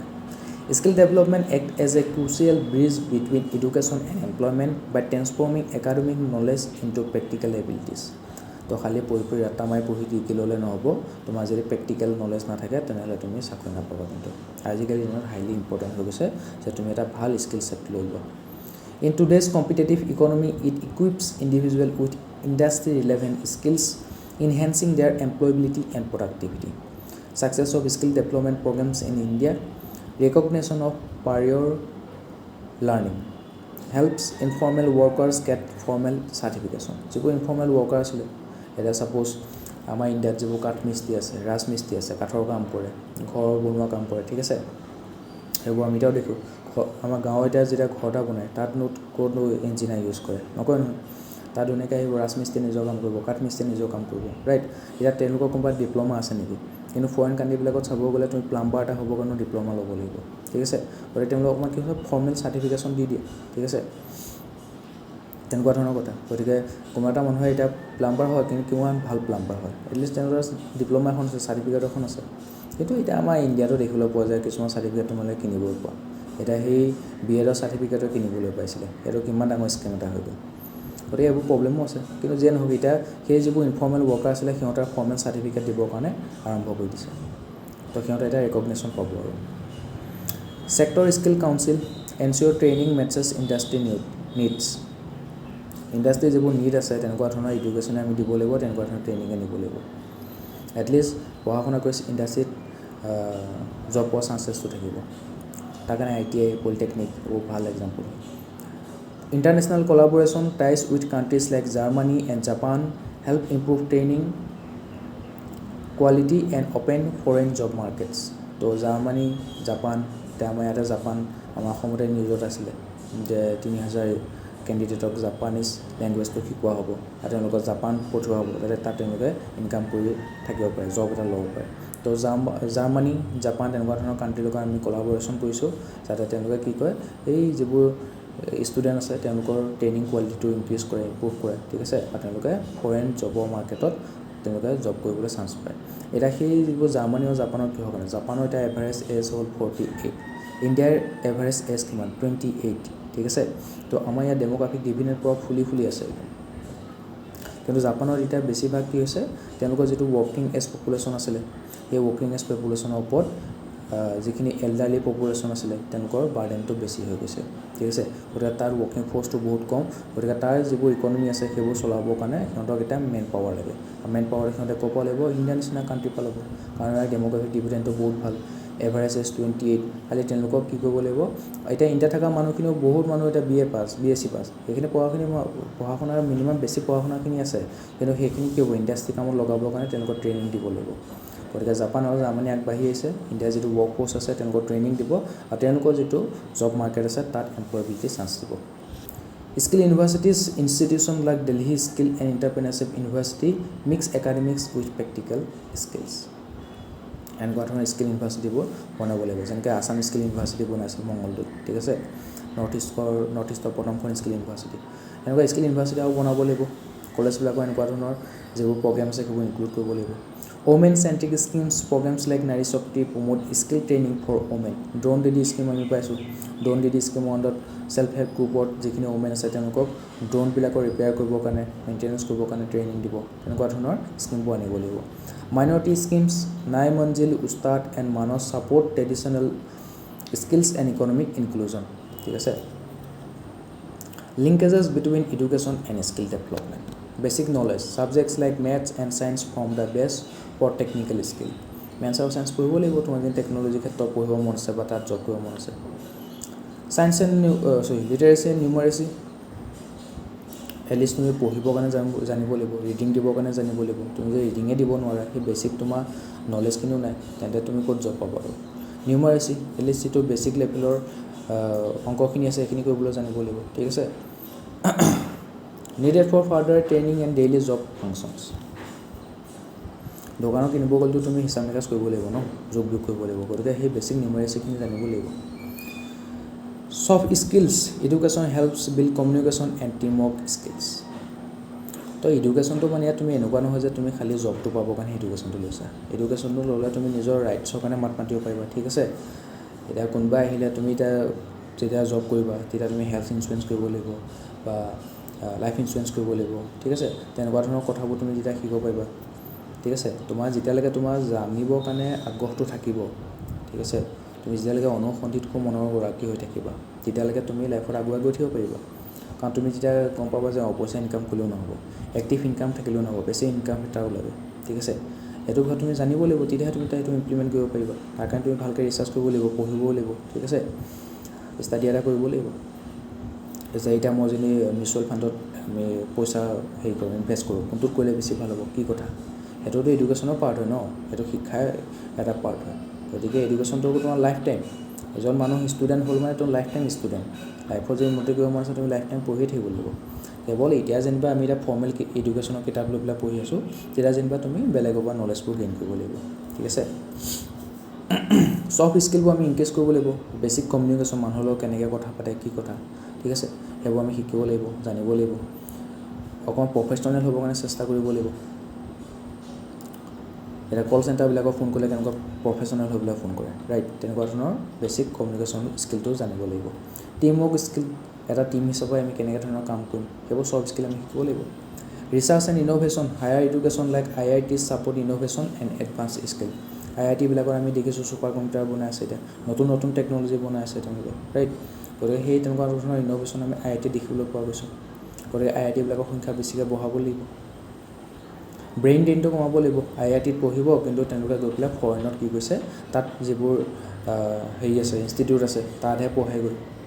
তাতহে কাম কৰেগৈ। ফৰেন যিবোৰ কোম্পানী আছে তাতহে কাম কৰিব, তাত CEO হৈ বহি থাকে, ঠিক আছে, নট বেড, তাত হ'ব পাৰে। CEO হৈ কৰিলে, কামবোৰ কৰিলে, তাত কামবোৰ শিকিলেও কিন্তু তেওঁলোকক পুনৰ ইণ্ডিয়ালৈ উভতি আহিব লাগে। তো ইণ্ডিয়াত তেনেকুৱা ধৰণৰ ইক'চিষ্টেম ডেভেলপ কৰিবৰ কাৰণে চেষ্টা কৰিব লাগে, ঠিক আছে। তাৰ কাৰণে আমি ব্ৰেইন ড্ৰেইনটো কমাব লাগিব। কিন্তু কমাব গ'লে এতিয়া আমাৰ ইয়াত ভালদৰে উপযুক্ত এডভান্স লেভেলৰ লেব নাথাকে, তো তেওঁলোকে নিজৰ যিটো ৰিচাৰ্চ আছে সেইটো আগুৱাই লৈ যাব নোৱাৰে। সেইকাৰণে তেওঁলোকে সেইবোৰ সুবিধা পাতি ফৰেইন কাণ্ট্ৰিটো গুচি যায়, ঠিক আছে। তাত তেওঁলোকে হাই পেইং জববোৰো পায়, লাইফৰ কোৱালিটিও বহুত ভাল হয়, ঠিক আছে। গতিকে সেইখিনি সুবিধা যদি আমি ইণ্ডিয়াতে প্ৰভাইড কৰিব পাৰোঁ, তেওঁলোক ইয়াতে থাকিব আৰু ব্ৰেইন ড্ৰেইনটো কমি যাব। ইণ্ডিয়াৰ যিনি চোকা মানুহখিনি, চোকা ব্ৰেইনকেইটাৰ পৰা ওলাই গৈ পেলাই সেই ডেভেলপ কাণ্ট্ৰিবিলাকৰ কাৰণেই কাম কৰিবলৈ লয়, তেনে ইণ্ডিয়াখন ডেভেলপিঙৰ পৰা ডেভেলপমেণ্ট কেনেকৈ হ'ব। গতিকে সেই চোকা মাইণ্ডবোৰ ইণ্ডিয়াতে ৰাখিব লাগিব, ইণ্ডিয়াতে গ্ৰুম কৰিব লাগিব, ইণ্ডিয়াতে নাৰ্চাৰ কৰিব লাগিব, তেতিয়া তেওঁলোকে ইণ্ডিয়াৰ ডেভেলপমেণ্টৰ কাৰণে কাম কৰিব, ৰাইট। তেতিয়া টাইমত যদি MS স্বামীনাথনে আমাৰ গ্ৰীণ ৰিভলিউশ্যন আনিলেহেঁতেন, তেনেহ'লে আমি তেতিয়া আকৌ ফেমাইনত গ'লোহেঁতেন, ঠিক আছে। নিউট্ৰিচনেল ছিকিউৰিটি আনিলে, তেখেতে যদি গৈ পেলাই আমেৰিকাতহে সেইবোৰ কৰিলেহেঁতেন, তেনেহ'লে আমাৰ ইণ্ডিয়াখন এতিয়া নহ'লহেঁতেন। ভাৰ্গিছ কুৰিয়েনে তেতিয়া যদি হোৱাইট ৰিভলিউশ্যন আনিলেহেঁতেন, ঠিক আছে, তেন্তে এতিয়া ইণ্ডিয়াখন গাখীৰ উৎপন্ন কৰাত, মিল্ক প্ৰডাকশ্যনত নম্বৰ 1 হৈ আছে, ঠিক আছে। আমাৰ এতিয়া গাখীৰৰ অভাৱ নাই, কিমান কম দামতে আমি ভাল গাখীৰ খাবলৈ পাইছোঁ। তো তেনেকুৱা ধৰণৰ ইন'ভেশ্যনবিলাক ইণ্ডিয়াত নহ'লেহেঁতেন, তো ইণ্ডিয়াখন আৰু পিছ পৰি গ'লহেঁতেন। Linkages between skill development and employment, job readiness, short courses, Google career certificate help get jobs, entrepreneurship, skill training supports self employment, Startup India খুলিছে, নতুন ষ্টাৰ্টআপবিলাকক এনকাৰেজ কৰিছে, তেওঁলোকক লোন দিছে, ঠিক আছে। এতিয়া অসমতো আনিছে আত্মনিৰ্ভৰ অসম অভিযান, তাৰ 28 পৰা 40 বছৰ বয়সৰ যিবোৰ ইউথ আছে তেওঁলোকক কি কৈছে, ষ্টাৰ্ট কৰিবৰ কাৰণে 2 লাখ 5 লাখ টকা তেনেকুৱা ধৰণৰ লোন দিছে, ঠিক আছে। তাত বহুত কম ইণ্টাৰেষ্ট ছাবচিডি প্ৰভাইড কৰিছে, আৰু 50% কি কৈছে, তেওঁলোকে পইচা উভতাই দিব নেকি, 50% free. Upskilling, online platform help professional stay updated, linked courses, remote work skills courses, teach tools need for online jobs, courses, Udemy, তেনেকুৱা ধৰণৰ স্কিল ডেভেলপমেণ্ট কৰিব পাৰিবি। এতিয়া কৈছে collaborative governance, role of government and private sector. ঠিক আছে government private coordination refers to collaborative efforts between the public sector and the private enterprises in planning financing and executing development projects তো ডেভেলপমেণ্ট প্ৰজেক্টবোৰ execute কৰিবৰ কাৰণে প্লেনিঙো কৰিব লাগিব ফাইনেন্সিঙো কৰিব লাগিব কোনে কৰিব লাগিব পাব্লিক চেক্টৰ আৰু প্ৰাইভেট চেক্টৰ দুয়োটাই মিলি পেলাই Such coordination ensures efficient resource use, faster implementation and improved service delivery, especially in large-scale initiatives like infrastructure development. Example, Gati Shakti Yojana, a step in that direction. Example হিচাপে আমি গুৱাহাটী যিটো লোকপ্ৰিয় গোপীনাথ বৰদলৈ বিমান বন্দৰ আছিলে সেইটো বৰ্তমান ইনফ্ৰাষ্ট্ৰাকচাৰ কোনে বনাইছে আদানী কোম্পানীয়ে বনাইছে আদানী গ্ৰুপছে বনাইছে তো তেনেকুৱা ধৰণৰ এক্সাম্পল আমি দেখিবলৈ পাইছোঁ Why government-private coordination is essential. Policy support, government must simplify procedures and provide a clear regulatory framework. Government-এ কি কৰিব লাগিব ভালকৈ প্ৰচিডিউৰটো বনাব লাগিব চিম্পলিকৈ বনাব লাগিব ৰেগুলেটৰী ফ্ৰেমৱৰ্কটো ধুনীয়াকৈ দিব লাগিব ঠিক আছে যাতে প্ৰাইভেটে সেইটো দেখি পেলাই মহ কামনি নহয় কিনো বনালে বুজিয়ে পোৱা নাই বুলি এইটো আৰু তো প্ৰাইভেটৰ প্লেয়াৰবিলাকৰ কাৰণে বস্তুটো ইজি কৰি দিব লাগিব বেছি ৰেষ্ট্ৰিকশ্যন দিলে তেনেকুৱা কাম কৰিবলৈ বেয়া পাব ঠিক আছে অকণ লিবেল তেনেকুৱাও দিব লাগিব লিবাৰ্টি অকণ তেনেকুৱা দিব লাগিব পাব্লিক প্ৰাইভেট পাৰ্টনাৰশ্বিপ PPP আজিকালি এইটো মডেল খুব পপুলাৰ হৈছে ইয়াৰ ওপৰত কোৱেশ্যনো আহে প্ৰাইভেট ইনভেষ্টমেণ্ট কেন ছাপৰ্ট লিমিটেড পাব্লিক ফাণ্ডছ তো গভৰ্ণমেণ্টৰ ফালৰ পৰা যিটো ফাণ্ড দিয়ে সেইটো লিমিটেড হয় কিমান আৰু এক্সটাৰ্নেল কমাৰ্চিয়েল বৰিং কৰিব ঠিক আছে ইণ্ডিয়া বা GST আৰু ইনকাম টেক্সৰ পৰা কিমান পইচা তুলিব আৰু তো যিখিনি তাত ফাণ্ডৰ অভাৱ থাকে কোনে দিব প্ৰাইভেট ইনভেষ্টমেণ্টবিলাকে দিব যিবিলাক প্ৰাইভেট ইণ্ডিভিজুৱেল আছে খুব ধনী আমি জানো ইণ্ডিয়াৰ টপ 1%-এ কি কৰিছে তো 1% 10% আছিল সেই 1-10% পপুলেশ্যনে গোটেই দেশৰ 57% নেশ্যনেল ইনকাম হোল্ড কৰি ৰাখিছে দেশৰ সম্পত্তিৰ 57% এই টপ 1%ৰ হাততে আছে তো সেই 1% টপ 1%-এ কি কয় ফাণ্ড কৰক চৰকাৰ হেল্প কৰক পাব্লিক প্ৰাইভেট পাৰ্টনাৰশ্বিপ কৰক তেতিয়াহে ইণ্ডিয়াখন ডেভেলপমেণ্ট হ'ব ৰাইট আৰু ইণ্ডিয়া যিমানে ডেভেলপমেণ্ট হ'ব তেতিয়া সিমান ফৰেইন কাণ্ট্ৰিৰ পৰা সিমানে ট্ৰেডিং সিমানে বাঢ়িব তেওঁলোকে সিমানে ইনভেষ্টমেণ্ট কৰিব তেতিয়া সেই প্ৰাইভেট ইনভেষ্টৰবিলাক আৰু ধনী হৈ যাব ঠিক আছে গতিকে সিহঁতৰ যদি সেই প্ৰাইভেট প্লেয়াৰবিলাকে যদি নিজৰ ভালটো চাব আছে তো ইণ্ডিয়া ডেভেলপমেণ্ট কৰিব লাগিব ইনফ্ৰাষ্ট্ৰাকচাৰ বনোৱাত হেল্প কৰিব লাগিব Technology and innovation, private sector brings modern technology, global practices and efficient project execution. তো প্ৰাইভেট প্লেয়াৰবিলাকে কি কৰিব সেই মডাৰ্ণ টেকন'লজিবোৰ লৈ আনিব ঠিক আছে এটা ফৰেনাৰ কোনোবা প্ৰাইভেট ইনভেষ্টৰ যদি আছে তো তেওঁলোকে ক'ব সেই তোমালোকৰ টেকন'লজি বহুত প্ৰিমিটিভ সেই আমাৰ দেশৰ টেকন'লজিটো লৈ যোৱা এয়া যেনেকৈ আমাৰ জম্মু এণ্ড কাশ্মীৰৰ আমি লিথিয়াম হেৰি পাইছোঁ ৰিজাৰ্ভটো পাইছোঁ কিন্তু সেই লিথিয়াম ৰিজাৰ্ভটো আমি কি কৰোঁ এক্সট্ৰেক্ট কৰিবলৈ আনিব লাগিব এক্সট্ৰেক্ট কৰা টেকন'লজি আমাৰ নাই গতিকে মানুহ আমাৰ পৰা গৈ পেলাই এতিয়া চিলি বলিভিয়া আমেৰিকা যিটো লিথিয়াম ট্ৰায়েংগল আছে ঠিক আছে আৰ্জেণ্টিনা তো সেই দেশকেইখনৰ লগত কথা পাতিছে তেওঁলোকৰ টেকন'লজিটো কেনেকুৱা সেই বিষয়ে চাবৰ কাৰণে গৈছে ছিংগাপুৰৰ দৰে দেশৰ লগত কথা পাতিছে ঠিক আছে তেওঁলোকৰ টেকন'লজিটো আমি আনিব পাৰোঁ আমাৰ সেই যিটো লিথিয়াম ৰিজাৰ্ভ আছে সেইটো কোনো ধৰণৰ এনভাইৰনমেণ্টৰ ওপৰত ইম্পেক্ট নকৰাকৈ আমি এক্সট্ৰেক্ট কৰিব পাৰোঁ তাৰ লাভালাভ আমি উঠাব পাৰোঁ গ্ল'বেল প্ৰেক্টিচেছ গ্ল'বেল লেভেলবিলাকৰ যিটো প্ৰেক্টিছ চলি আছে সেইবোৰ আমাৰ দেশতো আহিব ঠিক আছে Skill development, joint training programs can ensure a skilled workforce for large-scale infrastructure projects. Monitoring and evaluation, joint oversight ensures transparency, accountability and timely project delivery. ঠিক আছে গতিকে দুইটা যদি একেলগে কাম কৰিব এটা প্ৰাইভেট প্লেয়াৰ এটা এই দিলেও নহ'ব এতিয়া যিবোৰ পাব্লিক আছে পাব্লিক ইনষ্টিটিউশ্যন আছে তেওঁলোকে তেওঁলোকৰ ওপৰত সিও মনিটৰ কৰিব লাগিব ইভালুৱেশ্যন কৰি থাকিব লাগিব তেতিয়া তেওঁলোকৰ কামত ট্ৰেন্সপাৰেঞ্চি হ'ব নহ'লে এনেকুৱা দেখা যায় পাব্লিকে কি কৈছে এনেকৈ তেনেকৈ এতিয়া কিছুমানে ৰাস্তা বনোৱা ঠিকা লয় ন প্ৰাইভেট কোম্পানীবিলাকে তেওঁলোকে ৰাস্তা বনোৱা ঠিকা লয় কিন্তু সেইবোৰে কি কয় ৰাস্তা বনোৱা নামত একদম পূৰা ঘোটালা কৰি দিয়ে বহুত কম কোৱালিটিৰ ৰাস্তা এটা বনাই পেলাই থৈ দিয়ে ঠিক আছে বিহাৰৰ দৰে ৰাজ্যৰ আমি দেখিবলৈ পাওঁ উদাহৰণ হিচাপে ৰাস্তাটো মানুহে এনেকৈ হাতেদিয়ে দাঙি পেলাই সলকাই দিব পাৰে যিটো বিটুমিন লাভত দিব লাগে সেইটোকে দি পেলাই গুচি যায় তলত ধুনীয়াকৈ শিলগুটি পাৰি পেলাই ভাঙি গুড়া কৰি পেলাই ৰোলাৰ চলাই পেলাই ৰাস্তা যিটো বনায় তেনেকুৱা ধৰণৰ ভালকৈ ৰাস্তা বনাবৰ কাৰণে খৰচ নকৰে আৰু যিখিনি পাব্লিকৰ ফালৰ পৰা পইচা গভৰ্ণমেণ্টৰ ফালৰ পৰা পইচা আছে সেইটো যিবিলাক কণ্ট্ৰেক্টৰ আছিলে সিহঁতে নিজৰ পকেটটো গৰম কৰি দিয়ে ঠিক আছে গতিকে ট্ৰেন্সপাৰেঞ্চি যদি নাথাকে তেওঁলোকৰ ওপৰত সেই প্ৰাইভেট প্লেয়াৰ ওপৰবিলাকো যদি আমি মনিটৰিং নাথাকোঁ ঠিক আছে ইভালুৱেট নকৰোঁ তেনেকৈ তেওঁলোকৰ একাউণ্টেবিলিটি নাথাকিব ট্ৰেন্সপাৰেঞ্চি নাথাকিব তো প্ৰজেক্ট ডেলিভাৰী টাইমলি নহ'ব আৰু তাত কৰাপশ্যনটো বাঢ়ি যাব Cooperation and partnership in development. ইয়াৰ ওপৰতো বেছি কোৱেশ্যন সুধিবলৈ পোৱা গৈছে Cooperation and partnership among various service sectors are essential component of development discourse ঠিক আছে This partnership bridges gaps among sectors fostering a culture of collaboration and team spirit that contributes to more effective development outcomes In India cooperation among sectors has played a key role in development Public-private partnership (PPPs) has helped build important infrastructure like roads, airports by combining government support with private expertise. তো private যিবোৰ player আছে সিহঁতৰ যিবোৰ এক্সপাৰ্টিছ আছে সেইবোৰ গভৰ্ণমেণ্টে use কৰে ঠিক আছে এটা ভাল উন্নত মানৰ ৰাস্তা বনাবৰ কাৰণে এয়াৰপোৰ্ট বনাবৰ কাৰণে সক্ষম হৈছে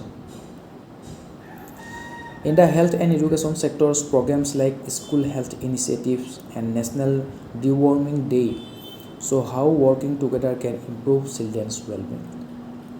Similarly, rural development has seen success through the combined efforts of schemes like Monrega, NRLM, National Rural Livelihood Mission, NRLM ki dia asal 2012 में asal ni National Rural Livelihood Mission, IWMP Integrated Water Management Program, which together aim to improve employment, livelihood, and water management in villages. ठीक है Cooperation brings many benefits. It leads to innovation by encouraging new ideas and better solutions. Sharing resources saves money and avoids repeating efforts. It also ensures services reach everyone, making development more inclusive. So cooperation is a bahadi. It a development process. আমি বহুত পঢ়িলো ইণ্ডিয়াত তাৰ এটা কিছুমান চ্যালেঞ্জেছ জড়িত হৈ আছে সেই চ্যালেঞ্জেছবোৰ কি পৰীক্ষাত এইবিলাক কোৱেশ্যনে কৰিব যে ইণ্ডিয়া যে ডেভেলপমেণ্ট প্ৰচেছটো চলি আছে ঠিক আছে ডেভেলপমেণ্ট সকলো দিশতে কি কি চ্যালেঞ্জেছ জড়িত হৈ আছে ঠিক আছে তাৰ এটা চ্যালেঞ্জেছবোৰ নাইকিয়া কৰিবৰ কাৰণে গভৰ্ণমেণ্টে কি কি ইনিচিয়েটিভ লৈছে আমি কি কি নিজৰ ৱে ফৰৱাৰ্ড দিব পাৰোঁ ঠিক আছে তাৰ সলিউশ্যননো কি তুমি নিজৰ ফালৰ পৰা ভাবি পেলাই সলিউশ্যন এটা দিব পাৰিছা তেন্তে মজা আজি নিজে ভাবি পেলাই দিব পৰা নাই কেছ নাই কিছুমান কমিটি আছে কমিটিবোৰে যিবোৰ ৰেকমেণ্ডেশ্যন দিয়ে সেইবোৰ কোড কৰি দিলে হ'ল এটা আমি ডেভেলপমেণ্ট প্ৰচেছৰ লগত যিবোৰ চ্যালেঞ্জেছ আছে সেইবোৰ আমি চাওঁ economic inequality the world inequality lab 2024 সেইখন যিটো ৰিপৰ্ট আছে it indicates that top 1% of India's population holds 40% or 57% of national wealth সেইটো কথা কৈছে টপ 1% ইণ্ডিয়াৰ যিটো পপুলেশ্যন আছে আদানী আম্বানী এনেকুৱা ধনী ধনী মানুহবিলাকে কি কৈছে ইণ্ডিয়াৰ ৱেলথৰ ইণ্ডিয়াৰ সম্পত্তিৰ টোটেল 57% একোৱাৰ কৰি পেলাই থৈ দিছে তো তেওঁলোকৰ হাততে ইণ্ডিয়াৰ সম্পত্তি আধাতকৈ বেছি ইণ্ডিয়াৰ দেশখনৰ আধাতকৈ বেছি ৰিচোৰ্চ সম্পত্তি সেই টপ 1% পপুলেশ্যনৰ হাততে আছে গতিকে সিহঁতে গভৰ্ণমেণ্টে হেল্প কৰিব লাগিব ইণ্ডিয়াখন ডেভেলপমেণ্টৰ ক্ষেত্ৰত তেতিয়াহে তেনেকুৱা ধৰণৰ ইকনমিক ইনইকুৱেলিটি দেখিবলৈ পোৱা গৈছে this concentration of wealth highlights the depending economic divide তো এইবোৰ ৱেলথটো এটা কনচেন্ট্ৰেটেড হৈ গৈছে সেই 1% পপুলেশ্যনৰ হাতত গতিকে তাতে গম পোৱা যায় যে ইকনমিক ডিভাইডটো কেনেকৈ বাঢ়ি গৈছে it effects both rural and urban populations environmental degradation rapid development has led to pollution and resource depletion এটা আমাৰ মেঘালয়ৰ বেৰনিহাটত দেখিবলৈ পোৱা গৈছে মেঘালয় ইপিনে আছে মৌচিনৰাম ঠিক আছে মৌচিনৰাম ইমান ৱেটেষ্ট প্লেচ গোটেই ৱৰ্ল্ডৰ ভিতৰতে তাৰপিছত আকৌ ডাউকি দেখিবলৈ পোৱা গৈছে তাৰ পৰা ক্লিন ৰিভাৰ গোটেই ৱৰ্ল্ড ৱাইড পপুলাৰ হয় ঠিক আছে পপুলাৰ টুৰিষ্ট ডেষ্টিনেশ্যন হৈ গৈছে কিন্তু তাতে সেই মেঘালয়তে দেখিবলৈ পোৱা গৈছে বাৰ্নিহাট এৰিয়াটো আছে তাত চিমেণ্ট ইণ্ডাষ্ট্ৰি আছে কয়লা ইণ্ডাষ্ট্ৰি আছে সেইকাৰণে ৱৰ্ল্ডৰ মানে এয়াৰ পলিউশ্যনৰ ক্ষেত্ৰত ৱৰ্ল্ডৰ নম্বৰ 1 চিটি হৈ গৈছে ঠিক আছে তেনেকুৱা ধৰণৰ আমি দেখিবলৈ পাই গৈছোঁ যেতিয়া ৰেপিড ডেভেলপমেণ্ট কৰিবৰ কাৰণে যায় তেতিয়া কি হয় পলিউশ্যনটো বাঢ়ি যায় ঠিক আছে গছ গছনি কটা যায় এনভাইৰনমেণ্টৰ ক্ষতি হয় example 14 of the world 20 most polluted cities are in India গোটেই ৱৰ্ল্ডৰ 20খন পলিউটেড চিটিৰ মাজত 14খন পলিউটেড চিটিয়ে ক'ত আছে ইণ্ডিয়াত আছে এইটো ৱৰ্ল্ড এয়াৰ কোৱালিটি ৰিপৰ্ট 2023 কৈছিলে 20খন পলিউটেড চিটি ৱৰ্ল্ডৰ টপ মোষ্ট তাৰ ভিতৰত 14খন আকৌ ইণ্ডিয়াতে আছে তো ইণ্ডিয়াত ৰেপিড ডেভেলপমেণ্ট কৰিবলৈ গৈ কি হৈছে পুৰা পলিউশ্যনৰ অৱস্থা নাইকিয়া হৈছে Jobless growth. India has been the fastest growing major economy in the world with an impressive GDP growth rate of 6.57% annually between 2011-12 and 2022 and 23. So last 10 years of the GDP growth to ভাল হৈছে তো ফাস্টেষ্ট গ্ৰোইং major economy হৈছে আমাৰ ঠিক আছে আমি এটা third largest economy হ'বলৈ গৈ আছোঁ আমি এটা 6 নম্বৰত আছিলোঁ তাৰপিছত ইউকে ঘূৰালো 5 নম্বৰ হ'ল তাৰপিছত আমি হেয়ক ঘূৰালো জাৰ্মানিক ঠিক আছে সৰি জাপানক জাপানক এতিয়া আমাৰ ফ্ৰণ্টত আছে জাৰ্মানী চাইনা USA গতিকে আমি এতিয়া বৰ্তমান 4th largest economy in the world গতিকে সেই ইকনমি হিচাপে আমাৰ ফাষ্টেষ্ট গ্ৰ'য়িং হৈছে কিন্তু আমাৰ ইয়াত কি হৈছে যিটো আমাৰ পাৰ কেপিটা ইনকাম সেইটো বহুত কম ঠিক আছে এতিয়া বাকীবোৰ কাণ্ট্ৰিত তাৰ পপুলেশ্যনো বহুত কম আমেৰিকাৰ দৰে দেশবিলাক জাপানৰ দৰে দেশবিলাক জাৰ্মানীৰ দেশবিলাক তাৰ পপুলেশ্যন বহুত কম কিন্তু তেওঁলোকৰ ইনকামটো বহুত বেছি তো পাৰ কেপিটা ইনকামটো বহুত বেছি হয় পাৰ কেপিটা ইনকাম কেনেকৈ ওলায় যিটো নেশ্যনেল ইনকাম আছে ডিভাইডেড বাই টোটেল পপুলেশ্যন ঠিক আছে এতিয়া চাইনাটো পপুলেশ্যন বহুত বেছি চাইনা এতিয়া আমি চাইনাকো পিছ পেলালোঁ এতিয়া আমি হায়েষ্ট পপুলেটেড কাণ্ট্ৰি ঠিক আছে তো চাইনা এতিয়া ছেকেণ্ড নম্বৰ আছে কিন্তু তথাপিও চাইনাৰ যিটো ইনকাম হেৰিটো আছে পাৰ কেপিটা ইনকাম আছে আমাতকৈ বহুত বেছি হয় ঠিক আছে তাত $12,000 হয় আমাৰ মাত্ৰ $2,600 তেওঁলোকৰ পপুলেশ্যন বেছি কিন্তু তেওঁলোকে সিমানখিনি ইকনমিক ডেভেলপমেণ্টো কৰিছে ঠিক আছে এতিয়া আমাৰ ফাষ্টেষ্ট গ্ৰ'য়িং মেজৰ ইকনমি হয় আমি কিন্তু আমাৰ পাৰ কেপিটা ইনকামটো খুবেই কম গতিকে সেইটোৱে কি কৈছে আমাৰ যিটো ইনকাম ইনইকুৱেলিটি আছে সেইটো উদঙাই দিছে Despite the strong GDP growth, employment grew at a much slower pace of only 1.9% annually during the same period. তো যিটো এমপ্লয়মেণ্ট ৰেট আছে সেইটো বহুত কমকৈ আগবাঢ়িছে আমাৰ ইয়াক সেইকাৰণে কোৱা হয় জবলেছ গ্ৰ'থ ঠিক আছে গ্ৰ'থ হৈছে ইণ্ডিয়া ইকনমি গ্ৰ'থ হৈছে কিন্তু জব কি বোলে তেওঁলোকে প্ৰডিউচ কৰিব পৰা নাই ঠিক আছে জব তেওঁলোকে দিব পৰা নাই গতিকে জবলেছ গ্ৰ'থ দেখিবলৈ পোৱা গৈছে bureaucratic red tape and slow' implementation এতিয়া কিবা এটা পলিচি পাছ হ'বৰ কাৰণে বিউৰ'ক্ৰেটবিলাকৰ টেবুলে চাইন লৈ পাছ হৈ থাকিব লাগে ঠিক আছে গতিকে সেইটো বিউৰ'ক্ৰেটবিলাকে এতিয়া অকণমান পইচা নাপালে সেইটো চাইন মাৰি নিদিয়ে ঠিক আছে আৰু তেওঁলোকে অকণমান এলাহে কৰে হ'ব আৰু ইমাহৰ ফাইল আছে লাহে লাহে পাছ কৰি থাকিম আৰু তো সেই ৰেড টেপিজম দেখিবলৈ পোৱা যায় বিউৰ'ক্ৰেটিক ৰেড টেপ দেখিব পোৱা যায় তো সেইবোৰ লাহে লাহে ইমপ্লিমেণ্ট হয় শ্ল' ইমপ্লিমেণ্টেশ্যন দেখিব পোৱা যায় India's bureaucratic inefficiencies of and delay the implementation of major projects তো বিউৰ'ক্ৰেটছবিলাকে কি কৰিলে ইনএফিচিয়েণ্ট হোৱাৰ কাৰণে সেই স্কিমবিলাক প্ৰজেক্টবিলাক ইমপ্লিমেণ্টেশ্যনত দেৰি হৈ যায় for example infrastructure project like Delhi Mumbai industrial corridor DMIC দিল্লীৰ পৰা মুম্বাইলৈ যিটো ইণ্ডাষ্ট্ৰিয়েল কৰিডৰ বনাইছে it has faced significant delays due to regulatory hurdles slowing economic development তো দিল্লী মুম্বাই ইণ্ডাষ্ট্ৰিয়েল কৰিডৰটো কেতিয়াবা এইটো এনাউন্স কৰিছিলে ঠিক আছিলে ইনগুৰেশ্যন কৰিলে ফিটাও কাটিলে কিন্তু কি হ'ল এতিয়ালৈকে সেইটো ভালকৈ ইমপ্লিমেণ্ট হোৱাই নাই তাৰ ইমপ্লিমেণ্টেশ্যন এতিয়ালৈকে কমপ্লিট হোৱাই নাই গতিকে তেনেকুৱা ধৰণৰ দেখিবলৈ পোৱা গৈছে Corruption and misallocation of resources, corruption in key development sectors like public distribution system, PDS, আমি PDS system কেনেকুৱা ধৰণৰ corruption discuss কৰিছোঁ, leads to misallocation of resources with essential goods meant for the poor being diverted, impacting the effectiveness of the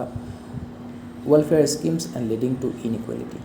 তো সেই দুখীয়াবিলাকৰ কাৰণে যিখিনি PDS চিষ্টেমৰ অন্তত প্ৰধানমন্ত্ৰী গৰীব কল্যাণ যোজনা অন্তৰ্দয় অন্ন যোজনা তাৰ অন্তত যিখিনি চাউল দালি আহে তেওঁলোকে সেইখিনি নাপায় পালেও বহুত কমকৈ পায় বাকীখিনি কি হয় সেই যিবোৰ মিডল মেন আছিলে সিহঁতে নিজৰ পকেট গৰম কৰে সেইবোৰ লিকেজ কৰে সেইবোৰ বেছি দিয়েগৈ কৰাপশ্যন কৰে তেনেকুৱা ধৰণৰ আমি প্ৰব্লেমবোৰ ন'টিছ কৰিছোঁ neglect of education and health despite ব্ৰিং crucial for enhancing workforce productivity, education and health sectors have been limited investment. গতিকে এতিয়া ৱৰ্কফৰ্চৰ প্ৰডাক্টিভিটি কেতিয়া হাই হ'ব যেতিয়া তোমালোকে হেল্থটো তোমালোকে ভালকৈ ৰাখিব নিউট্ৰিশ্যনেল ছিকিউৰিটি দিব ৰাইট তেওঁলোকক ভাল এডুকেশ্যন দিব কিন্তু আমাৰ দেখিব গৈছে যেতিয়া বাজেটখন ওলায় তেতিয়া দেখিব গ'লে চবচে বেছিকৈ ইনভেষ্টমেণ্ট ক'ত কৰিছে ডিফেন্সত কৰিছে এডুকেশ্যনো বহুত কম 8% মানুহে কৰিছে বা 6% গৈছে হেল্থতো বহুত কম 6%হে গৈছে গতিকে হেল্থ আৰু এডুকেশ্যনৰ ওপৰত বৰ্তমান ইণ্ডিয়া চবচে বেছিকৈ খৰচ কৰিব লাগিব ঠিক আছে চাইনাৰ দৰে এইবোৰ যিবোৰ ডেভেলপ কাণ্ট্ৰি আছে সিহঁতে হেল্থ আৰু এডুকেশ্যনৰ ওপৰত বহুত খৰচ কৰি থৈ দিছে তেওঁলোকৰ health care system top notes education system top notes ঠিক আছে সেইকাৰণে আমাৰ ইণ্ডিয়াৰ পৰা মানুহে গৈ পেলাই হাই এডুকেশ্যনৰ কাৰণে ফৰেনত গুচি যাব লাগে হেল্থ কেয়াৰ ভাল হেল্থ কেয়াৰ ছিষ্টেম পাবৰ কাৰণে ফৰেনত গুচি যাব লাগে গতিকে হেল্থ আৰু এডুকেশ্যন ছেক্টৰটো যেতিয়ালৈকে ভালকৈ ইনভেষ্টমেণ্ট নকৰে তেতিয়ালৈকে ৱৰ্কফৰ্চৰ প্ৰডাক্টিভিটি নাবাঢ়ে Combined expenditure on education by the center and state has remained stagnant at 2.9% of GDP from 2019 to 20 to 2012 to 2022 to 2023 তো দেখিবলৈ পোৱা গৈছে 2019 চনৰ পৰা 2023 চনৰ ভিতৰত 2019ৰ পৰা 2023ৰ ভিতৰত চেণ্টাৰ আৰু ষ্টেটে মিলি পেলাই নিজৰ জিডিপিৰ মাত্ৰ 2.9%হে এডুকেশ্যনৰ ওপৰত ইনভেষ্টমেণ্ট কৰিছে বহুত কম জিডিপিৰ মাত্ৰ 2.9%হে কি হৈছে এডুকেশ্যন নামৰ ইনভেষ্টমেণ্ট হৈছে বহুত কমতো সেইটো নাই কমেও 8-10% কৰিব লাগিব তেতিয়াহে ভাল হ'ব while the government claims a doctor to population ratio of 1:836 830 জন মানুহৰ কাৰণে মাজত এজন ডক্টৰ আছে ঠিক আছে ইণ্ডিয়াত যিমান ডক্টৰ ওলাইছে পাছ কৰি ওলাইছে বা ইণ্ডিয়াত যিমানখিনি ডক্টৰ প্ৰেক্টিছ কৰি আছে হেল্থ কেয়াৰ প্ৰফেশ্যনেল আছে আৰু ইণ্ডিয়াৰ যিখিনি পপুলেশ্যন আছে টোটেল পপুলেশ্যন তো ইণ্ডিয়াৰ টোটেল পপুলেশ্যন আৰু হেল্থ কেয়াৰ প্ৰফেশ্যনেলৰ পপুলেশ্যনৰ তাৰ মাজত যিটো ৰেচিঅ' আছে তাৰ মাজত বহুত পাৰ্থক্য আছে 1:836 পপুলেশ্যনৰ কাৰণে মাত্ৰ এজন ডক্টৰ আছে তো সেই এজন ডক্টৰ অৱস্থা কি হ'ব নিজে ভাবিছোঁ Servicing the WHO standard of 1:1000. Rural areas continue to face significant shortages in healthcare professional. তো healthcare professional বহুত shortage দেখিবলৈ পোৱা গৈছে তাৰ কাৰণে মেডিকেল কলেজ বহাব লাগিব কাৰণ মেডিকেল কলেজৰ চিটবোৰ আছে সেইটো এটা লিমিটেডে আছে সেইকাৰণে আমাৰ নিটৰ যিটো কাট অফ মাৰ্কটো বহুত স্কাই ৰকেটিং হৈ যোৱা দেখিবলৈ পোৱা গৈছে ঠিক আছে গতিকে মেডিকেল কলেজ বেছিকৈ এষ্টাব্লিছ কৰিব লাগিব ঠিক আছে ভালকৈ ইনফ্ৰাষ্ট্ৰাকচাৰ বনাই দিব লাগিব তেতিয়া চিটবোৰ বেছিকৈ ওলাব চিটবোৰ যেতিয়া বেছিকৈ ওলাব তেতিয়া কি হ'ব হেল্থ কেয়াৰ প্ৰফেশ্যনেল শ্বৰ্টেজটো কমিব মানুহ পপুলেশ্যন ৱাইজ যিমানটো ডক্টৰ ডিমাণ্ড আছে সেই ডক্টৰ ডিমাণ্ডটো এতিয়ালৈকে ফুলফিল হোৱা নাই gender inequality remains entrenched in various aspects of Indian society according to the Global Gender Gap Report 2024 আমি জানো গ্লোবেল জেণ্ডাৰ গেপ ৰিপৰ্ট এখন কোনে উলিয়ায় ৱৰ্ল্ড ইকনমিক ফ'ৰামে উলিয়ায় WEF তো সেই গ্লোবেল জেণ্ডাৰ গেপ ৰিপৰ্টৰ মতে ইণ্ডিয়াৰ ৰেংক কিমান 129 আউট অফ 146 কাণ্ট্ৰি বহুত পিছত 146 খন টোটেল কাণ্ট্ৰি আছে তাৰ পৰা ইণ্ডিয়াৰ ৰেংক মাত্ৰ 129 বহুত পিছত আছে It reflects severe disparities in health, education, economic opportunity and political empowerment of women. তো womenবিলাকে ইণ্ডিয়াত কি হৈছে এডুকেশ্যনৰ ভালকৈ অপৰচুনিটি পোৱা নাই হেল্থৰ ক্ষেত্ৰতো পোৱা নাই ইকনমিক অপৰচুনিটিও পোৱা নাই পলিটিকেল এম্পাৱাৰমেণ্টটো হোৱা নাই ঠিক আছে আমি পঢ়িছিলোঁ গোটেই লোকসভাত মাত্ৰ 15%হে লোকসভাত কি আছিলে ওমেন আছিলে 82 নে 83 গৰাকী আছিলে ওমেন ঠিক আছে এবাৰতো আৰু কমছে 74 গৰাকীহে আছিলে ওমেন গতিকে ওমেনৰ পলিটিকেল ৰিপ্ৰেজেণ্টেশ্যন বহুত কমকৈ হৈ আছে গতিকে জেণ্ডাৰ গেপটো ইণ্ডিয়াত এতিয়াও বহুত বেছি হৈ আছে ৱে ফৰৱাৰ্ড এটা কি কৰিব পাৰি এইবোৰ প্ৰব্লেমবোৰ পঢ়িলোঁ এতিয়া এই ডেভেলপমেণ্ট প্ৰচেছৰ ৱে ফৰৱাৰ্ডবোৰ চাওঁ policy formulation and planning define clear measurable goals based on need assessment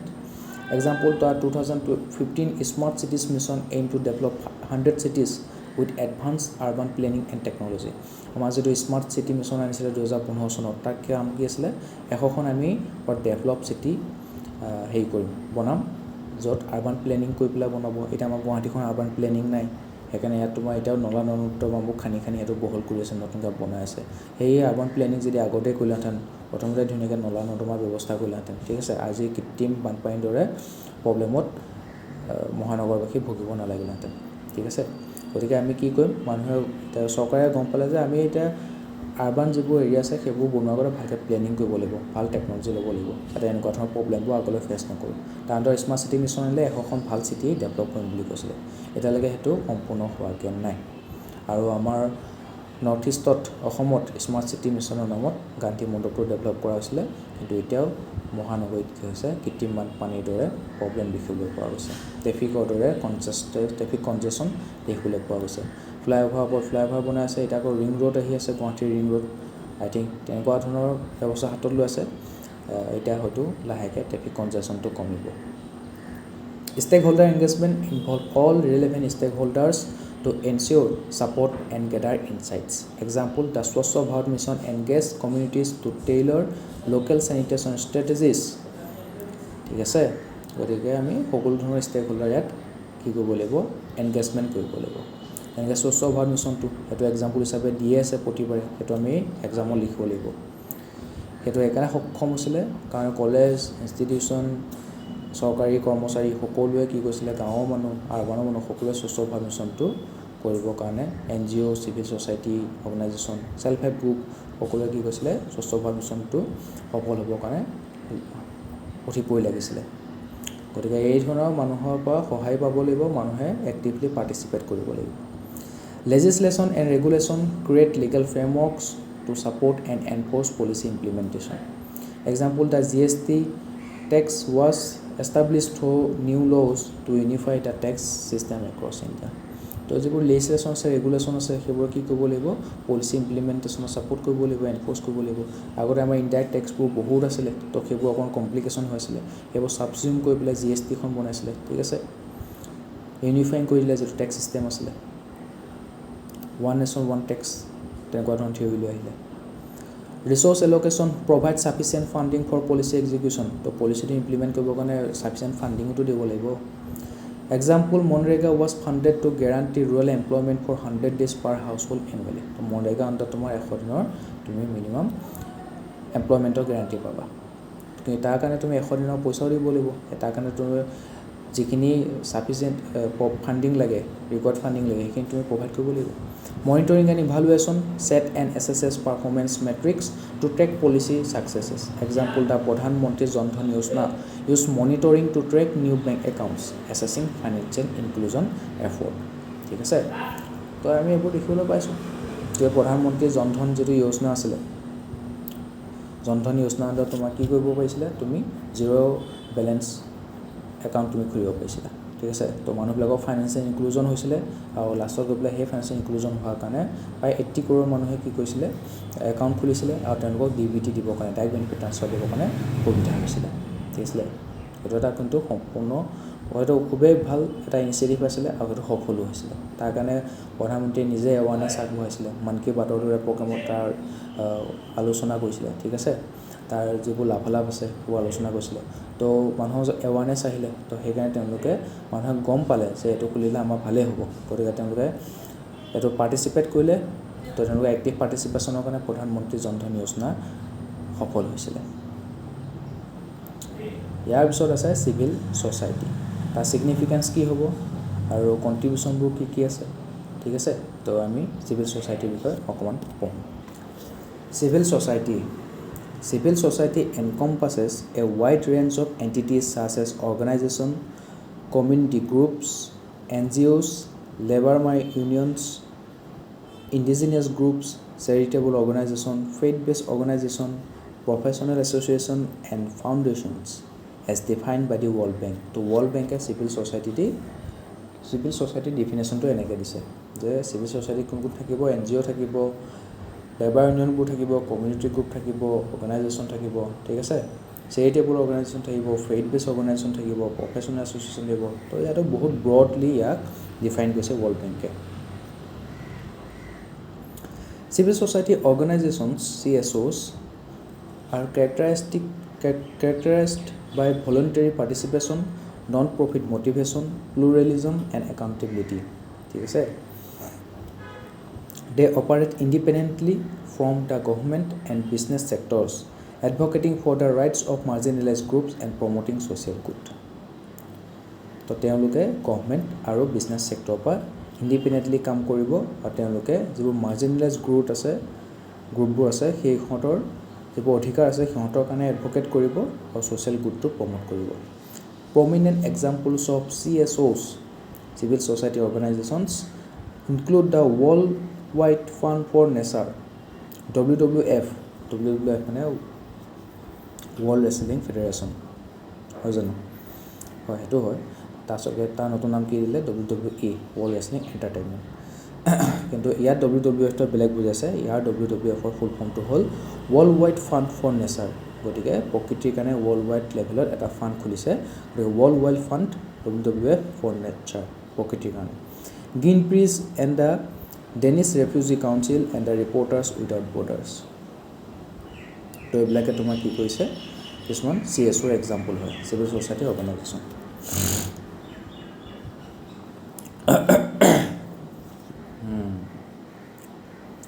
Significance of civil society in governance তো governance of civil society significance নো কি সেইটো আমি চাওঁ Promoting transparency and accountability Social audits are organized to monitor government schemes like Monrega, ensuring transparency. তো তেওঁলোকে কি কৰে ট্ৰান্সপাৰেন্সি আনে একাউণ্টেবিলিটি আনে ঠিক আছে গভৰ্ণমেণ্ট যিবোৰ স্কিম আছে ভালকৈ ইমপ্লিমেণ্ট হৈছে নাই তাৰ ওপৰত সিহঁতে মনিটৰ কৰে ছ'চিয়েল অডিট কৰে হয়নে নহয় আমাৰ যেনে কেক আছে কম্পিউটাৰ অডিটৰ জেনেৰেল কোনটো সেক্টৰৰ ক'ত কিমান টকা এল'কেট কৰিছিলে তাৰ ইনষ্টেটিভ কোনে কিমান টকা খৰচ কৰিছে পইচা বাকী থাকিলে নেকি যদি খৰচ কৰাৰ গণ্ডগোল কৰিছে তেনে কেগে সেইবোৰ উত্থাপন কৰে পাৰ্লিয়ামেণ্টত ৰাইট কেগৰ ৰিপৰ্টত সেইবোৰ উত্থাপন হয় তাৰপিছত হ'ব additionally people are empowered to file RTI applications promoting access to public information and enhancing accountability ঠিক আছে তো সেই চিভিল ছ'চাইটি অৰ্গেনাইজেশ্যনবিলাকে ট্ৰেন্সপেৰেঞ্চি আনিবৰ কাৰণে প্ৰমোট কৰিবৰ কাৰণে লাগি থাকে তো তেওঁলোকে মানুহবিলাকক শিকায় যে RTI যিটো এক্ট আছিলে 2005ত দিছিলে সেই RTI right to information act under article 19(1)A তো RTI এখনৰ বিষয়ে মানুহৰ মাজত এৱাৰনেছ আনে RTI এপ্লিকেশ্যনবোৰ কেনেকৈ কৰিব লাগে সেইবোৰ মানুহক শিকায় তো মানুহবিলাকক এম্পাৱাৰ কৰে যাতে তেওঁলোকে RTI এপ্লিকেশ্যনবোৰ দিয়ে তেতিয়া কি হ'ব পাব্লিকে ইনফৰমেশ্যন পাব আৰু তেতিয়াহে মানুহ সেই যিবোৰ মানে ইমপ্লিমেণ্ট কৰা অথৰিটি আছে সিহঁতৰ একাউণ্টেবিলিটিটো বাঢ়ি যাব promotes decentralization civil society promotes decentralization by supporting local decision making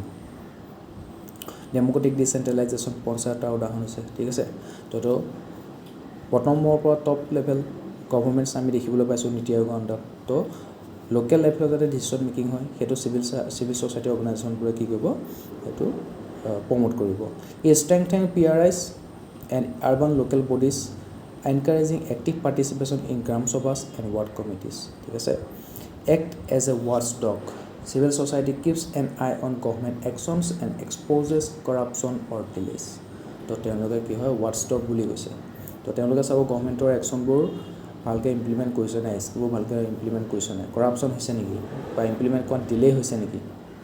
সেইবোৰ চিভিল ছ'চাইটি অৰ্গেনাইজেশ্যনে চকু ৰাখিব এইবোৰ খুবেই ইম্পৰ্টেণ্ট নহ'লে গভৰ্ণমেণ্ট সবে হৈ যাব ৰজা আৰু গভৰ্ণমেণ্টৰ মাজত মানে ডিফাৰেঞ্চ নাইকিয়া হৈ যাবগৈ ঠিক আছে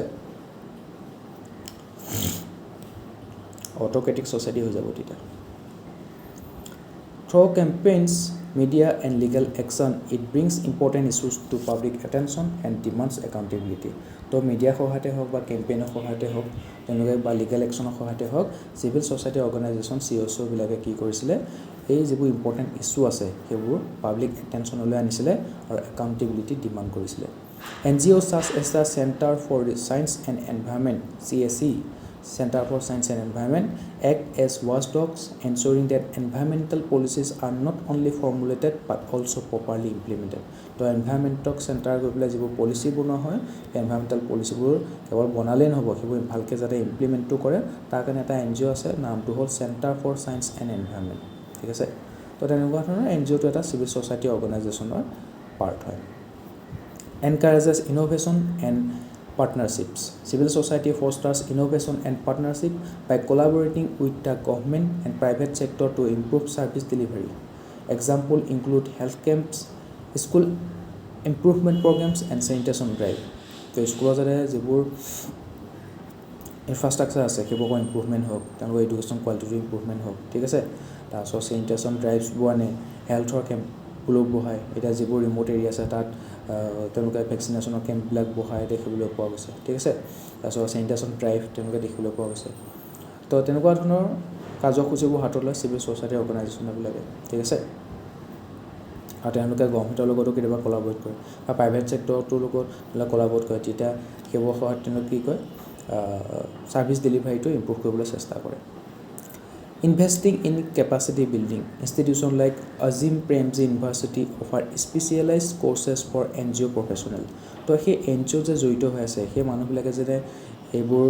ছ'চিয়েল ছাৰ্ভিচৰ লগত জড়িত আছে তো সেই মানুহবিলাকক কি হ'ব লাগিব অকণ প্ৰফেচনেল হ'ব লাগিব তেওঁলোকক কি কৰিব লাগিব অকণ ট্ৰেইনিং প্ৰভাইড কৰিব লাগিব তো সেই আজিম প্ৰেমজি ইউনিভাৰ্চিটিয়ে কি কৈছে যিবোৰ NGO প্ৰফেচনেল আছিলে তেওঁলোকৰ কাৰণে স্পেচিয়েলাইজ কোৰ্চেছবোৰ প্ৰভাইড কৰিছে ঠিক আছে এতিয়া NGO এটা জইন কৰিব তুমি জইন কৰিলা তাৰপিছত তেওঁলোকৰ লগত কাম কৰিবৰ কাৰণে শিকিলা ৰাইট তেতিয়াহে তুমি প্ৰফেচনেলি এক্টিভ NGO প্ৰফেচনেল হ'ব পাৰিবা হয়নে নহয় তাৰ কাৰণে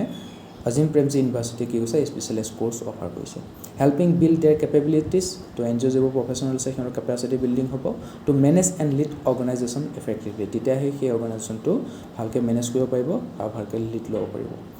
ইনহেঞ্চিং communication and collaboration the NGO Darpan portal created by NITI Aayog তো নীতি আয়োগে বহুত ধুনীয়াকৈ দৰ্পণ পৰ্টেল এটা খুলিছে নীতি আয়োগে যিহেতু পৰ্টেলটো খুলিছে এইটো ইম্পৰ্টেণ্ট হৈ গ'ল মনত ৰাখিলে ভাল উদাহৰণ হিচাপে দিব পাৰিলে ভাল হ'ব The NGO Darpan portal created by Niti Aayog facilitates better interaction and collaboration between the government, NGOs and the private sector. তো NGO হওক, গভৰ্ণমেণ্ট হওক, প্ৰাইভেট ছেক্টৰ হওক, সিহঁতৰ মাজত চাগে ধুনীয়াকৈ কলাবৰেট হৈ থাকক, ঠিক আছে, সিহঁতৰ মাজত ইণ্টাৰেকশ্যন হৈ থাকক, কমিউনিকেশ্যনটো চলি থাকক। তো সেইটো ফেচিলিটেট কৰিবৰ কাৰণে নীতি আয়োগে কি কৈছে, NGO দৰ্পণ পৰ্টেল এটা খুলিছে। তো নীতি আয়োগে খুলিলে NGO দৰ্পণ পৰ্টেলটোত গভৰ্ণমেণ্টৰ মানুহো আছে, NGO বিলাকো জড়িত হৈ আছে আৰু প্ৰাইভেট ছেক্টৰো জড়িত হৈছে। তো কিবা এটা স্কিমক লৈ পেলাই তেওঁলোকে ডিছকাশ্যন কৰিব লাগে, তাৰ ভিতৰতে তেওঁলোকে ডিছকাশ্যন কৰিব পাৰিব সেই পৰ্টেলটোৰ জৰিয়তে, ঠিক আছে। নিজৰ যিখিনি ইনফৰ্মেশ্যন আছে তেওঁলোকে তাতে প্ৰভাইড কৰিব পাৰিব। তো এইটোৱে সিটোৰ মাজত কি থাকিব, ট্ৰাষ্টটো বাঢ়ি যাব, তেওঁলোকৰ মাজত কমিউনিকেশ্যন ভাল হ'ব, ইণ্টাৰেকশ্যন ভাল হ'ব, ঠিক আছে। সিহঁতৰ যিবোৰ ডাটাবোৰ আছে, ইনফৰ্মেশ্যন আছে, এইটো সিটো লাভ কৰিব পাৰিব, তেওঁলোকৰ মাজত ট্ৰাষ্টটো বাঢ়িব, ঠিক আছে, তেওঁলোকৰ কলাবৰেশ্যনটো বেছি বেটাৰ হ'ব। তাৰ কাৰণে নীতি আয়োগে NGO দৰ্পণ পৰ্টেলটো খুলিছে। Encouraging volunteerism platforms like the national service scheme, যেনেকৈ এতিয়া আমাৰ NCC আছে, নেশ্যনেল কেডেট কৰ্পছ আছে, তেনেকৈ আমাৰ কলেজবিলাকত আছে নেশ্যনেল ছাৰ্ভিচ স্কিম। ইহঁতো বহুত ষ্টুডেণ্টে কলেজৰ ষ্টুডেণ্টে গমেই নাপায়। NCCৰ বিষয়টো দেখিয়ে থাকে বাৰু NCC বিলাক, কিন্তু NSS বোলে এটা যে স্কিম আছে, নেশ্যনেল ছাৰ্ভিচ স্কিম আছে, তাৰ বিষয়ে গমেই নাপায়। তো সেই স্কিমটো আণ্ডাৰত কি হয়, it provides opportunities for young Indians to engage in public service. তো মই দেখিছোঁ তাত যিবোৰ নেশ্যনেল ছাৰ্ভিচ স্কিম তাত এনৰলমেণ্ট কৰে, তেওঁলোকে কি হয়, যিবোৰ ৰিম'ট এৰিয়া আছে তাত পঢ়াবৰ কাৰণে যায়, তাত যিবোৰ চেনিটেশ্যন ড্ৰাইভ আছে সেইবোৰত যায়, ঠিক আছে, স্বচ্ছ ভাৰত মিছন হয় সেইবোৰতো যায়, তেনেকুৱা ধৰণৰ আমি দেখিবলৈ পাইছোঁ। তো বহুত সেই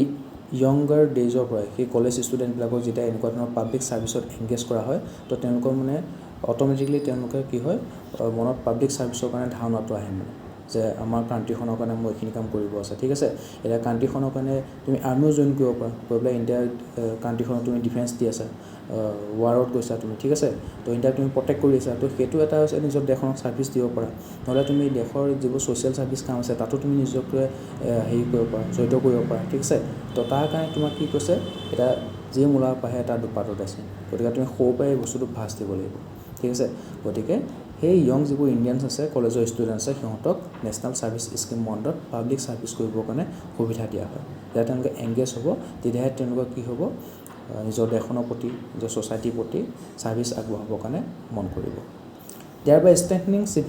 চিভিক এংগেজমেণ্ট, ঠিক আছে। Facilitating citizen participation, organization like Janaagraha Centre for Citizenship and Democracy engage citizens in urban governance projects and making cities more livable and promoting more interactive and participatory governance, ঠিক আছে। তো এটা চিটিজেনৰ পাৰ্টিচিপেশ্যন লাগিব, চিটিজেনৰ যদি participation নহয় তেনেহ'লে আমি দেখিছোঁ যিবোৰ স্কিম আছে, ইনিচিয়েটিভ আছে, সেইবোৰ ফলপ্ৰসূ হৈ নুঠে। তো সেই চিটিজেনৰ পাৰ্টিচিপেশ্যনটো কোনে আনিব, এই যিবোৰ চিভিল ছ'চাইটি অৰ্গেনাইজেশ্যন আছে, NGO বিলাক আছে, তেওঁলোকে কি কৰিব লাগিব, যিবোৰ স্কিম আছে, গভৰ্ণমেণ্টৰ ইনিচিয়েটিভ আছে, কমন চিটিজেনৰ মাজত পপুলাৰ কৰিব লাগিব, এৱাৰনেছ আনিব লাগিব, তেতিয়াহে তেওঁলোকৰ চিটিজেনৰ পাৰ্টিচিপেশ্যনটো ভাল হ'ব। Types of civil society organization, non-governmental organization, private not for profit, voluntarily NGO join কৰে, self governing entities, community base organization, আমি হাৰগিলা আমি দেখিছোঁ কমিউনিটি বেছ অৰ্গেনাইজেশ্যন আছে, ভলণ্টাৰীলি তাত জইন কৰে, গ্যাৰাণ্টিজ এণ্টিটিজ ছাৰ্ভিং লোকেল কমিউনিটি নিড, তো তেনেকুৱা লোকেল কমিউনিটি নিডটো কি কৰে, টাৰ্গেট কৰে। ৰিলিজিয়াছ এণ্ড ফেইথ বেছ অৰ্গেনাইজেশ্যন, ৰিলিজিয়াছ বেছ অৰ্গেনাইজেশ্যনো আছে, ঠিক আছে। পাৰ্চিউ কমন গ'ল বেছড অন ৰিলিজিয়াছ টিচিং, তো ৰিলিজিয়াছ টিচিংবিলাকৰ ওপৰত বেছ কৰি পেলাই যিটো কমন গ'ল আছে সেইটো তেওঁলোকে পাৰ্চিউ কৰে। ৰিলিজিয়াছ এণ্ড ফেইথ বেছ অৰ্গেনাইজেশ্যন, ইস্কন টেম্পলটো ধৰিব পাৰে, ইস্কনৰ যিটো অৰ্গেনাইজেশ্যন আছে, ৰিলিজনৰ ওপৰত বেছ কৰি পেলাই অৰ্গেনাইজেশ্যন আছে। এক্সাম্পল ৰামকৃষ্ণ মিছন, ঠিক আছে, এনেকুৱা ধৰণৰ মিছনবিলাকত দিছে। Membership association, self selected groups serving members interest, ঠিক আছে। তো মেম্বাৰশ্বিপ এছ'চিয়েশ্যনত যিবোৰ মেম্বাৰ আছে সিহঁতৰ ইণ্টাৰেষ্টটো ছাৰ্ভ কৰিবৰ কাৰণে এনেকুৱা গ্ৰুপ খোলা যায়। Research and organisation and think tank আমি নীতি আয়োগটো দেখিছোঁ। Focus on research in social development, politics, economics and foreign security. Example observer research foundation, ORF, আমি শুনি থাকোঁ ORF, অবজাৰ্ভাৰ ৰিচাৰ্চ ফাউণ্ডেশ্যন, ঠিক আছে। তেনেকুৱা হ'ল কিছুমান research organization and think tank. Social movements, citizen groups advocating common causes. Social মুভমেণ্টৰ আমি এনভাইৰমেণ্টেল মুভমেণ্টটো দেখাব, যেনেকৈ চিপকো মুভমেণ্ট, ঠিক আছে। তো কমন কজেছবোৰৰ কাৰণে মানুহবোৰ ওলাই আহে। নৰ্মদা বছৰ মুভমেণ্ট এইবোৰ আমি শুনিছিলোঁ। Recent example anti corruption, secularism, civic rights, women's safety তেনেকুৱা ধৰণৰ কমন কজৰ কাৰণে মানুহবোৰ ওলাই আহে, ছ'চিয়েল মুভমেণ্টবোৰ হোৱা দেখিবলৈ পোৱা যায়। ইউথ এণ্ড ষ্টুডেণ্ট অৰ্গেনাইজেশ্যন, ঠিক আছে, ইউথ অৰ্গেনাইজেশ্যন আছে, আমাৰ আছুৱে ধৰি লওক all Assam student union youth organisation হয়, ষ্টুডেণ্ট অৰ্গেনাইজেশ্যন হয়। Promote welfare and interest of youth and student, তো তেওঁলোকে ইউথ আৰু ষ্টুডেণ্টবিলাকৰ ইণ্টাৰেষ্টটো আৰু ৱেলফেয়াৰটো প্ৰমোট কৰে, তেওঁলোকৰ কাৰণে এডভকেট কৰে। All India youth federation, student union তেনেকুৱা ধৰণৰ। এতিয়া চিভিল ছ'চাইটিবিলাকৰ কণ্ট্ৰিবিউশ্যনটো এটা টপিকত কৈছে, সেইটো হ'ল women political representation in state legislature. তো আমাৰ যিটো ওমেন ৰিজাৰ্ভেশ্যন এক্টখন আছিলে 2023 চনত, সেইখনত পাছ কৰোঁতে যিবোৰ চিভিল ছ'চাইটি আছে তেওঁলোকে কেনেধৰণে কণ্ট্ৰিবিউশ্যন দিছে, এইটো এটা কেছ ষ্টাডি হিচাপে ল'ব পাৰোঁ। এতিয়া চিভিল ছ'চাইটিয়ে যিবোৰ কাম কৰে সেইখিনি আমি ওপৰৰ পঢ়িলোঁ, পইণ্টখিনি পঢ়িলোঁ, কিন্তু আমাৰ এটা কেছ ষ্টাডি এটা আছে যে যিটো ওমেনৰ পলিটিকেল ৰিপ্ৰেজেণ্টেশ্যন আছে ষ্টেট লেজিছলেচাৰবিলাকত, সেইটো ইনক্ৰিজ কৰিবৰ কাৰণে এতিয়া আমাৰ ওমেন ৰিজাৰ্ভেশ্যন বিলখন পাছ হৈ গ'ল, এখন এক্ট হিচাপে পাছ হৈ গ'ল, তাৰ আণ্ডাৰত আমাৰ লোকসভা, বিধানসভাত, NCT দিল্লীত যিবোৰ লেজিছলেটিভ এছেম্বলি আছে তাত তোমাৰ ওমেনৰ 33%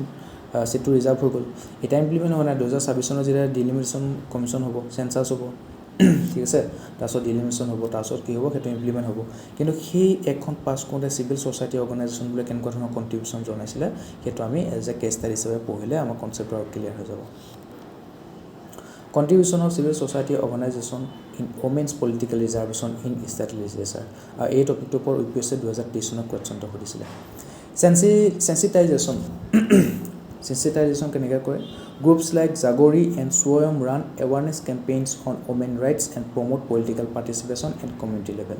তো জাগৰি, স্বয়ম এনেকুৱা ধৰণৰ যিবোৰ গ্ৰুপ আছে তেওঁলোকে কি কৈছিলে, ওমেনৰ যিবোৰ অধিকাৰ আছে তাৰ কাৰণে এৱাৰনেছ কেম্পেইন ৰান কৰিছিলে, আৰু কমিউনিটি লেভেলত যাতে ওমেনবিলাকৰ পাৰ্টিচিপেশ্যন হয়, পলিটিকেল পাৰ্টিচিপেশ্যন, তাৰ কাৰণে তেওঁলোকে লাগিছিলে। তো তেওঁলোকে চেঞ্চিটাইজেশ্যন কৰি দিছিলে যে আমাৰ ওমেনৰ পলিটিকেল ৰিপ্ৰেজেণ্টেশ্যন বৰ্তমান ইণ্ডিয়াত বহুত জৰুৰী হয়। Leadership training, the women's political empowerment programme by the institute of social sciences has train over 15,000 women in Panchayati Raj, ঠিক আছে। তো institution of social sciences, ISS, institution of social science, সেই কি কৰিছিলে, এটা প্ৰগ্ৰেম চলাইছিলে, প্ৰগ্ৰেমটো হ'ল women's political empowerment programme, WPEP, women's political empowerment programme.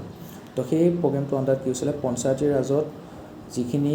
Women জড়িত হৈ আছিলে, ঠিক আছে, তেওঁলোকে পঞ্চায়তৰ মেম্বাৰ হ'ব পাৰে, পঞ্চায়তৰ প্ৰেচিডেণ্ট হ'ব পাৰে। তো সেই পঞ্চায়তী ৰাজৰ লগত জড়িত ওমেন প্ৰায় 15,000 ওমেনক তেওঁলোকে ট্ৰেইনিং দিছিলে। Preparing them for leadership roles in state legislature, তাতে তেওঁলোকে এতিয়া পঞ্চায়তত তেওঁলোকে জিকিলে হয়, তেওঁলোকে লিডাৰশ্বিপ ৰোলটো ঠিক আছে কৰিলে, এতিয়া তেওঁলোকে এটা লেভেল ওপৰলৈ যাওক, নেক্সট লেভেললৈ যাওক, পঞ্চায়তৰ পৰা তেওঁলোকে বিধানসভালৈ যাওক। তো বিধানসভা যাতে তেওঁলোকে লিডাৰশ্বিপ ৰোলটো বহুত ষ্ট্ৰংলি পালন কৰিব পাৰে তেওঁলোকে প্ৰিপেয়াৰ কৰিছিলে। অৰ্গেনাইজেশ্যন লাইক স্বয়ং also' train women in political rights and campaigning skills. তো স্বয়ং যিটো অৰ্গেনাইজেশ্যন আছিলে সেই ওমেনবিলাকক পলিটিকেল ৰাইটছৰ ক্ষেত্ৰত ট্ৰেইনিং দিছিলে, তেওঁলোকৰ কি ৰাইটছ আছিলে সেইবোৰ জনাইছিলে, ঠিক আছিলে, সেইবোৰ এৱাৰনেছ আনিছিলে, কেম্পেইনিং স্কিলটো তেওঁলোকক কি কৈছিলে, ট্ৰেইনিং দিছিলে। Policy advocacy, the centre for social research has been active in pursuing for reforms like the Women's Reservation Bill to ensure more seats for women in legislature. তো তেওঁলোকে পলিচিটো এডভকেচি কৰিছিলে, কোনে কৈছিলে, the centre for social Research. বহুতকেইটা উদাহৰণ দিছে, বহুতকেইটা অৰ্গেনাইজেশ্যনৰ নাম কৈছে, ঠিক আছে, ইনষ্টিটিউশ্যনৰ নাম কৈছে, তেওঁলোকৰ প্ৰগ্ৰেমৰ নাম কৈছে, এইবোৰ আমি মনত ৰাখিব লাগিব। এইবোৰ যেতিয়া আমি এক্সাম্পল হিচাপে মেইনছত লিখিম তেতিয়া মানে এক্সামিনাৰ বহুত ভাল পাব, তেখেতে মানে বৰ্তমান যিটো কাৰেণ্ট ছিটুৱেশ্যন আছে কাৰণ সিহঁতৰ লগত লিংক কৰিবৰ কাৰণে সুবিধা পাব, ঠিক আছে। গতিকে খালি যদি আমি লিখি দিওঁ যে এইখিনি কাম কৰিছে লগত এক্সাম্পল নিদিওঁ তেনেহ'লে তেওঁ মানে কানেক্ট কৰিবলৈ বেয়া পাব, ঠিক আছে, অকণমান অসুবিধা পাব। তো কি কাম কৰিছে সেইখিনি আমি লিখিলোঁ, লগতে যদি কাৰেণ্ট এক্সাম্পল এটা দি দিব পাৰোঁ তো তেখেতৰ মনত বিশেষকৈ সেই টপিকটোৰ ওপৰত ক্লিয়াৰিটি এটা আহি যাব, আৰু এক্সামিনাৰক আমি যিমান ক্লিয়াৰকৈ বস্তুটো বুজাব পাৰোঁ তেখেতে আমাক সিমানে বেছিকৈ মাৰ্কছ দিব। গতিকে এক্সাম্পলটো বহুত ইম্পৰ্টেণ্ট হয়। The centre for social Research, এই গ্ৰুপটোৱে কি কৈছিলে, ওমেনৰ ৰিজাৰ্ভেশ্যন বিলখনৰ কাৰণে বহুত এক্টিভলি লাগি আছিলে, ঠিক আছে। Research and documentation, Pride India and similar groups gather data and publish research to support evident based advocacy for women's representation. তো তেওঁলোকে ৰিচাৰ্চো কৰিছিলে, প্ৰাইড ইণ্ডিয়া আৰু তেনেকুৱা ধৰণৰ যিবোৰ গ্ৰুপ আছিলে তেওঁলোকে কি কৰিছিলে, ডাটাবোৰ গেডাৰিং কৰিছিলে, ঠিক আছিলে, তাৰপিছত সেইবোৰ পাব্লিছ কৰিছিলে, যিবোৰ ৰিচাৰ্চ পেপাৰ আছিলে সেইবোৰ পাব্লিছ কৰিছিলে, যাতে তেওঁলোকে কি কৰিলে evident based advocacy for women's representation ওমেনৰ যাতে পলিটিকেল ৰিপ্ৰেজেণ্টেশ্যনটো কিমান ইম্পৰ্টেণ্ট হয় তাৰ কাৰণে এভিডেন্ট বেছড এডভকেচি কৰিছিলে grassroots mobilization SEWA self employed women association সেৱাটো বহুত ইম্পৰ্টেণ্ট হয়তো মই পাই থাকোঁ নিজৰ সেৱাটো তোমাৰ ফুল ফৰ্মটো কি আছিলে সেল্ফ এমপ্লয়েড ওমেন এছ'চিয়েশ্যন হয় য'ত ওমেনবিলাকে নিজকে সেল্ফ এমপ্লয়েড কৰি তুলিছে Self Employed Women Association Seva works to organize and empower rural women, creating a strong base for future women leaders. তো তেওঁলোকে কি কৈছে একেলগে অৰ্গেনাইজ কৰিছে ৰুৰেল ওমেনবিলাকক এম্পাৱাৰ কৰিছিলে যাতে তেওঁলোকে ইন ফিউচাৰ পুৰা ষ্ট্ৰং ওমেন লিডাৰবিলাক গঢ় লৈ উঠিব পাৰে ঠিক আছে তো এইটো আমি কণ্ট্ৰিবিউশ্যনটো পঢ়িলোঁ চিভিল ছ'চাইটি ওমেন পলিটিকেল ৰিপ্ৰেজেণ্টেশ্যনত ঠিক আছে তো সেই ওমেন যিখন ওমেনৰ ৰিজাৰ্ভেশ্যন একখন আহিলে 2023 সেইখন পাছ হওঁতে এনেকুৱা ধৰণৰ কিমানবোৰ চিভিল ছ'চাইটিয়ে উঠি পৰি লাগিছিলে ঠিক আছে তাৰ ফলস্বৰূপে কি হৈছিলে গভৰ্ণমেণ্টেও এইটো ৰিকগনাইজ কৰিলে আৰু সেই বিলখন পাছ কৰিলে ঠিক আছে তো চিভিল ছ'চাইটি এনেকুৱা ধৰণৰ উদাহৰণবোৰ আমি মনত ৰাখিব লাগিব এতিয়া আজিৰ কাৰণে ইমানটা সমাপ্ত কৰিছোঁ আমি NGO বিষয়ে পঢ়িম নেক্সট ক্লাছত NGO বিষয়ে আমি পঢ়িব লাগিব NGO আছে role of NGO impact of NGO government measures to regulate NGOs right এনেকুৱা ধৰণৰ টপিকবোৰ আমি পঢ়িব লাগিব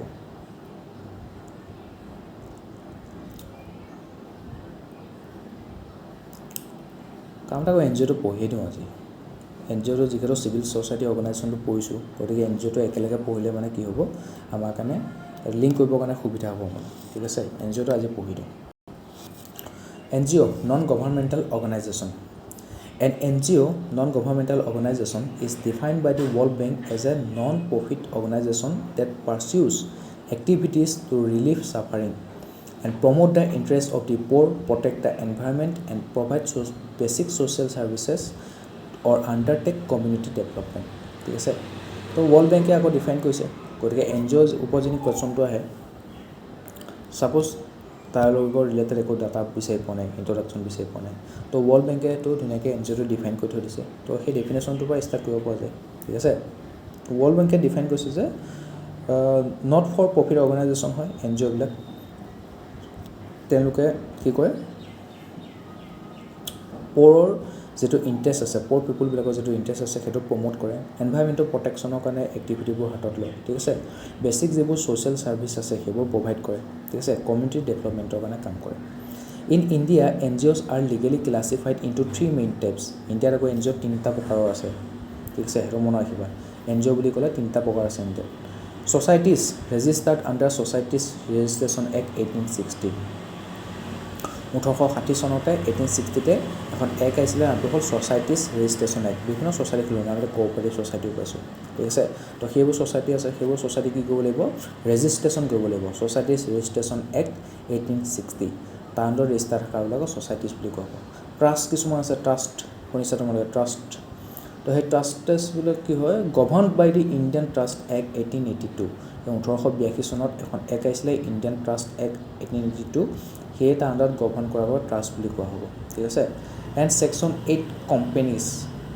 registered under the Companies Act 2013 for promoting charitable objectives এটা বিং হিউমেন এটা সলমান খানৰ এটা কি হয় চেৰিটি কৰা এটা কোম্পানী হয় ৰাইট য'ত তেওঁলোকে CSR হেৰি চেৰিটেবল এটা কোম্পানী খুলিছে বিং হিউমেন ৰাইট সেই কোম্পানীবিলাক কি কোৱা হয় কোম্পানীজ এক্ট 2013 আণ্ডাৰত ৰেজিষ্টাৰ কৰিব লাগিব তো তুমি যদি কোম্পানী এটা খুলি পেলাই চেৰিটি কৰিব বিচাৰিছা ঠিক আছে তেতিয়া তুমি সেইটো ৰেজিষ্টাৰ কৰিব লাগিব আণ্ডাৰ কোম্পানীজ এক্ট 2013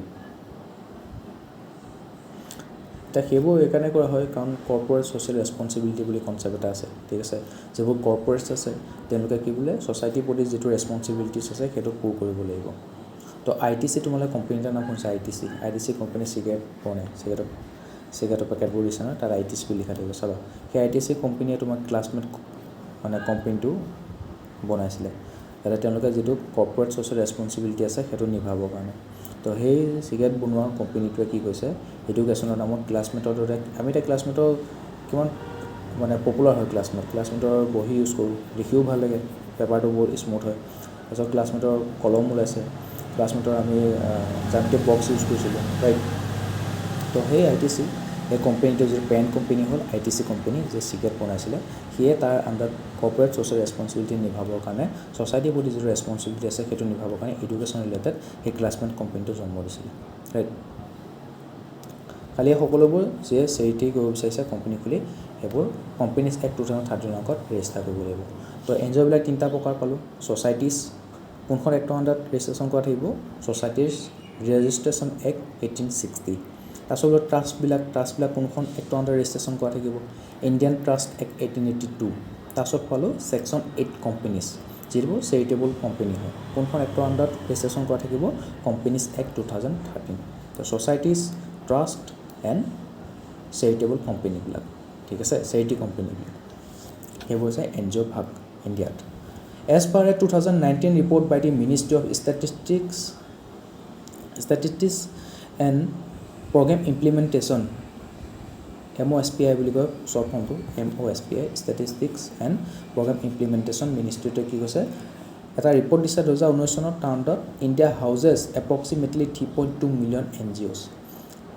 ইণ্ডিয়াত 3.2 মিলিয়ন মানে প্ৰায় 32 লাখটা NGO আছে 3.2 মিলিয়ন NGOs আছে outnumbering schools and health centers underlining their significant role ইণ্ডিয়াত ইমানখিনি স্কুলো নাই আৰু হেল্থ চেণ্টাৰো নাই যিমানখিনি NGO আছে ভাবিছোঁ তো NGOবিলাকৰ কিমান ডাঙৰ এটা ৰোল প্লে কৰি আছে ইণ্ডিয়াত যিমানখিনি NGO আছে 32 লাখ NGO আছে সিমানখিনি ইণ্ডিয়াত স্কুলেই নাই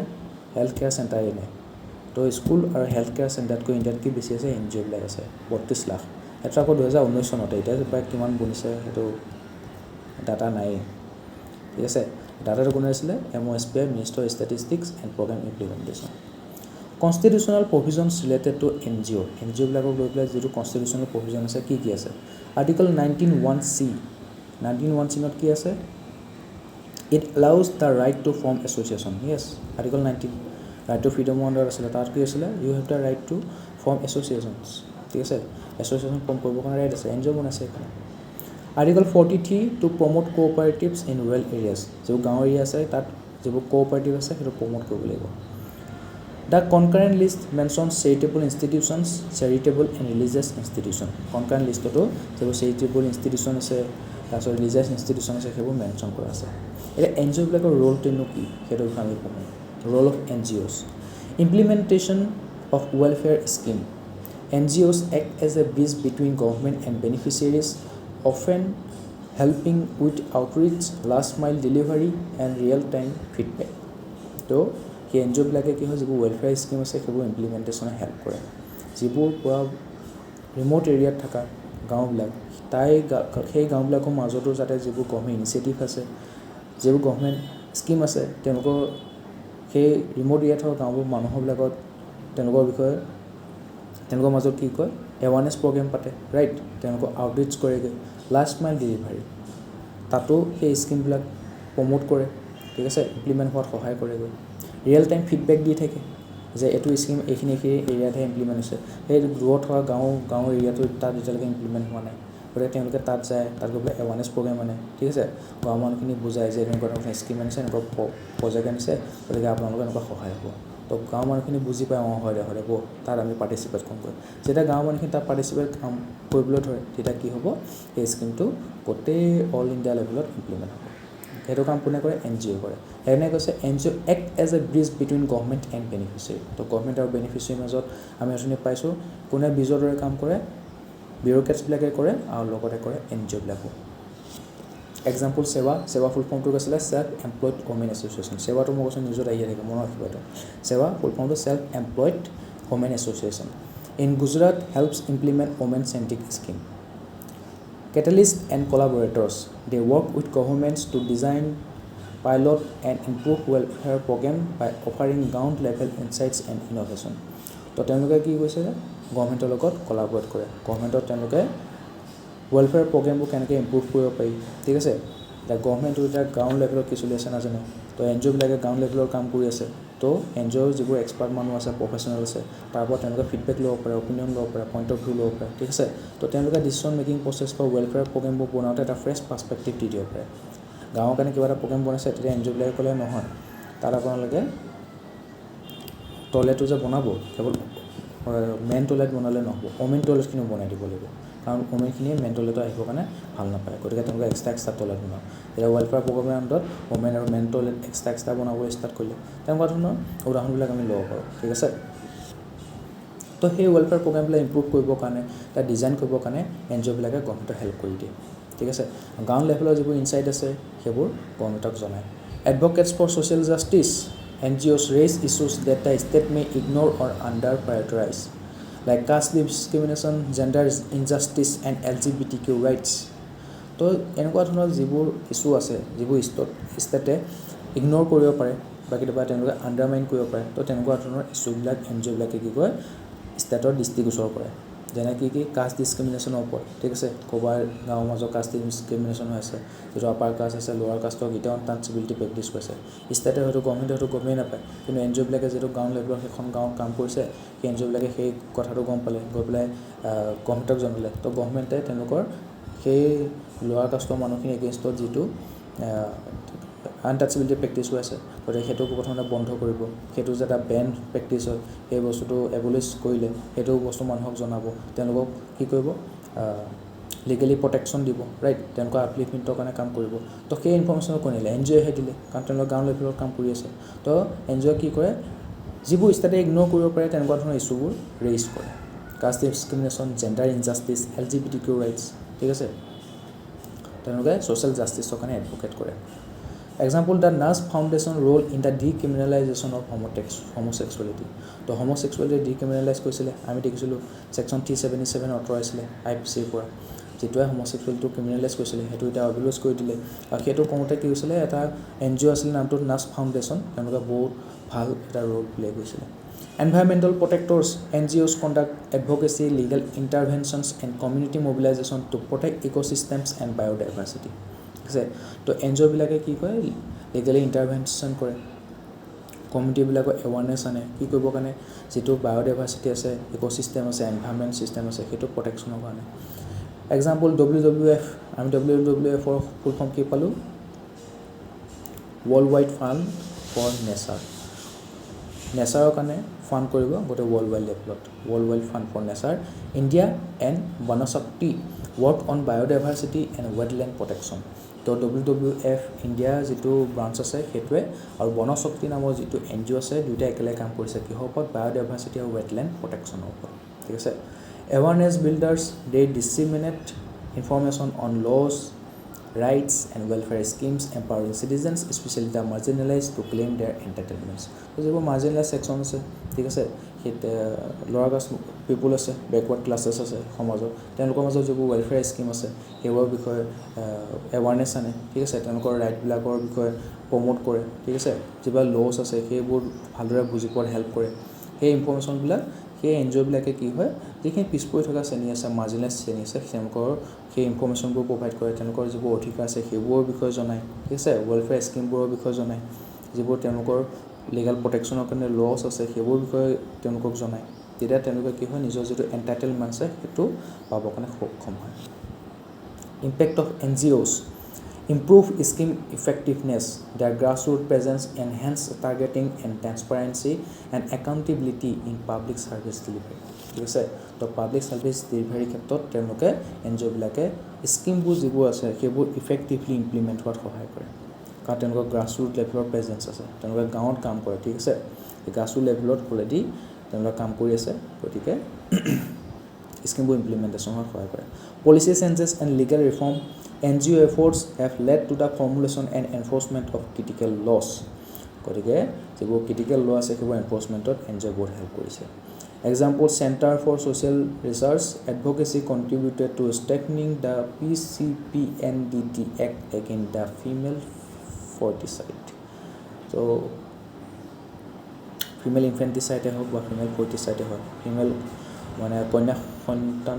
হত্যা কৰা বা কন্যা ভ্ৰূণ হত্যা কৰা, তো সেইটোৰ এগেইনষ্টত তোমাক কি কৈছিলে, চেণ্টাৰ ফৰ ছ'চিয়েল ৰিচাৰ্চ সেই NGOটোৱে কি কৈছিলে, সেই এখন পাছত যথেষ্টখিনি এডভকেট কৰিছিলে, সহায় কৰিছিলে, তাৰ কাৰণে উঠিবই লাগিছিলে। চেণ্টাৰ ফৰ ছ'চিয়েল ৰিচাৰ্চে উঠিবই লাগিছিলে যাতে যিখিনি কন্যা সন্তান হত্যা কৰা হয় বা কন্যা ভ্ৰূণ হত্যা কৰা হয় তাৰ এগেইনষ্টত এখন এক্ট অনা যায়। Social economic development, NGOs contribute to poverty alleviation, health access, and sustainable development.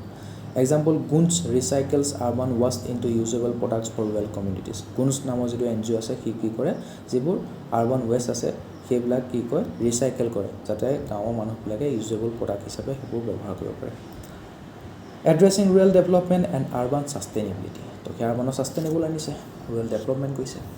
Environmental outcomes their work leads to conservation of flora and fauna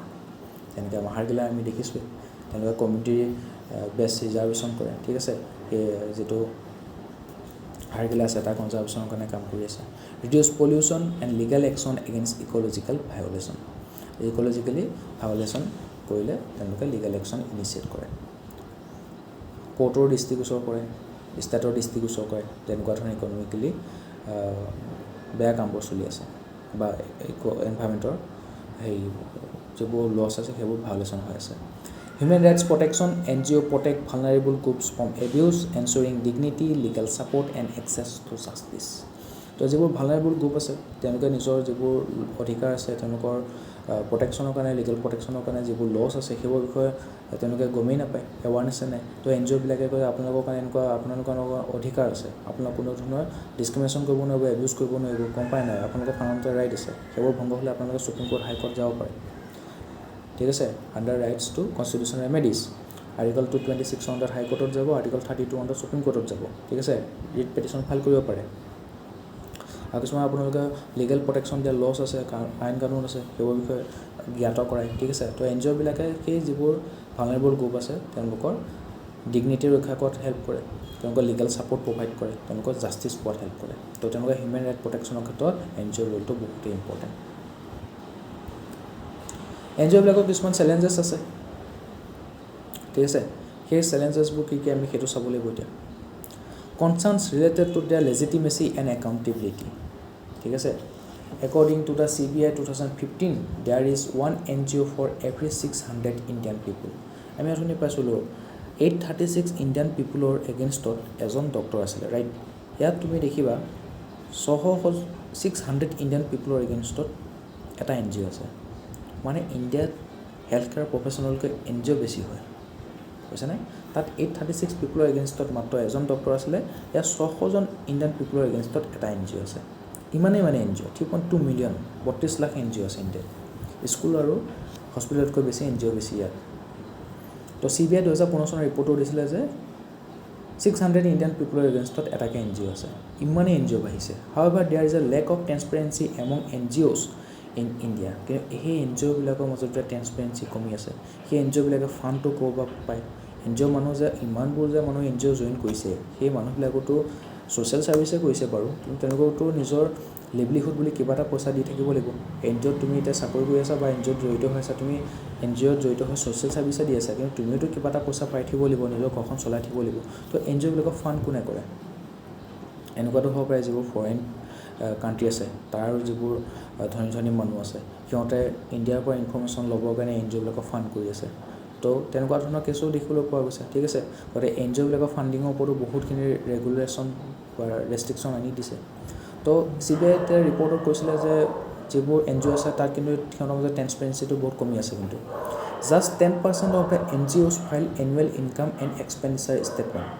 যিমানখিনি NGO আছে তাৰ মাত্ৰ 10% NGOহে কি কৰিছে এনুৱেল ইনকামনো কি তেওঁলোকক কোনে কোনে ফাণ্ড কৰিছে আৰু সেই ফাণ্ডখিনি তেওঁলোকে ক'ত কি খৰচ কৰিছে সেইডোখৰ ষ্টেটমেণ্ট মাত্ৰ 10% NGOহে ফাইল কৰে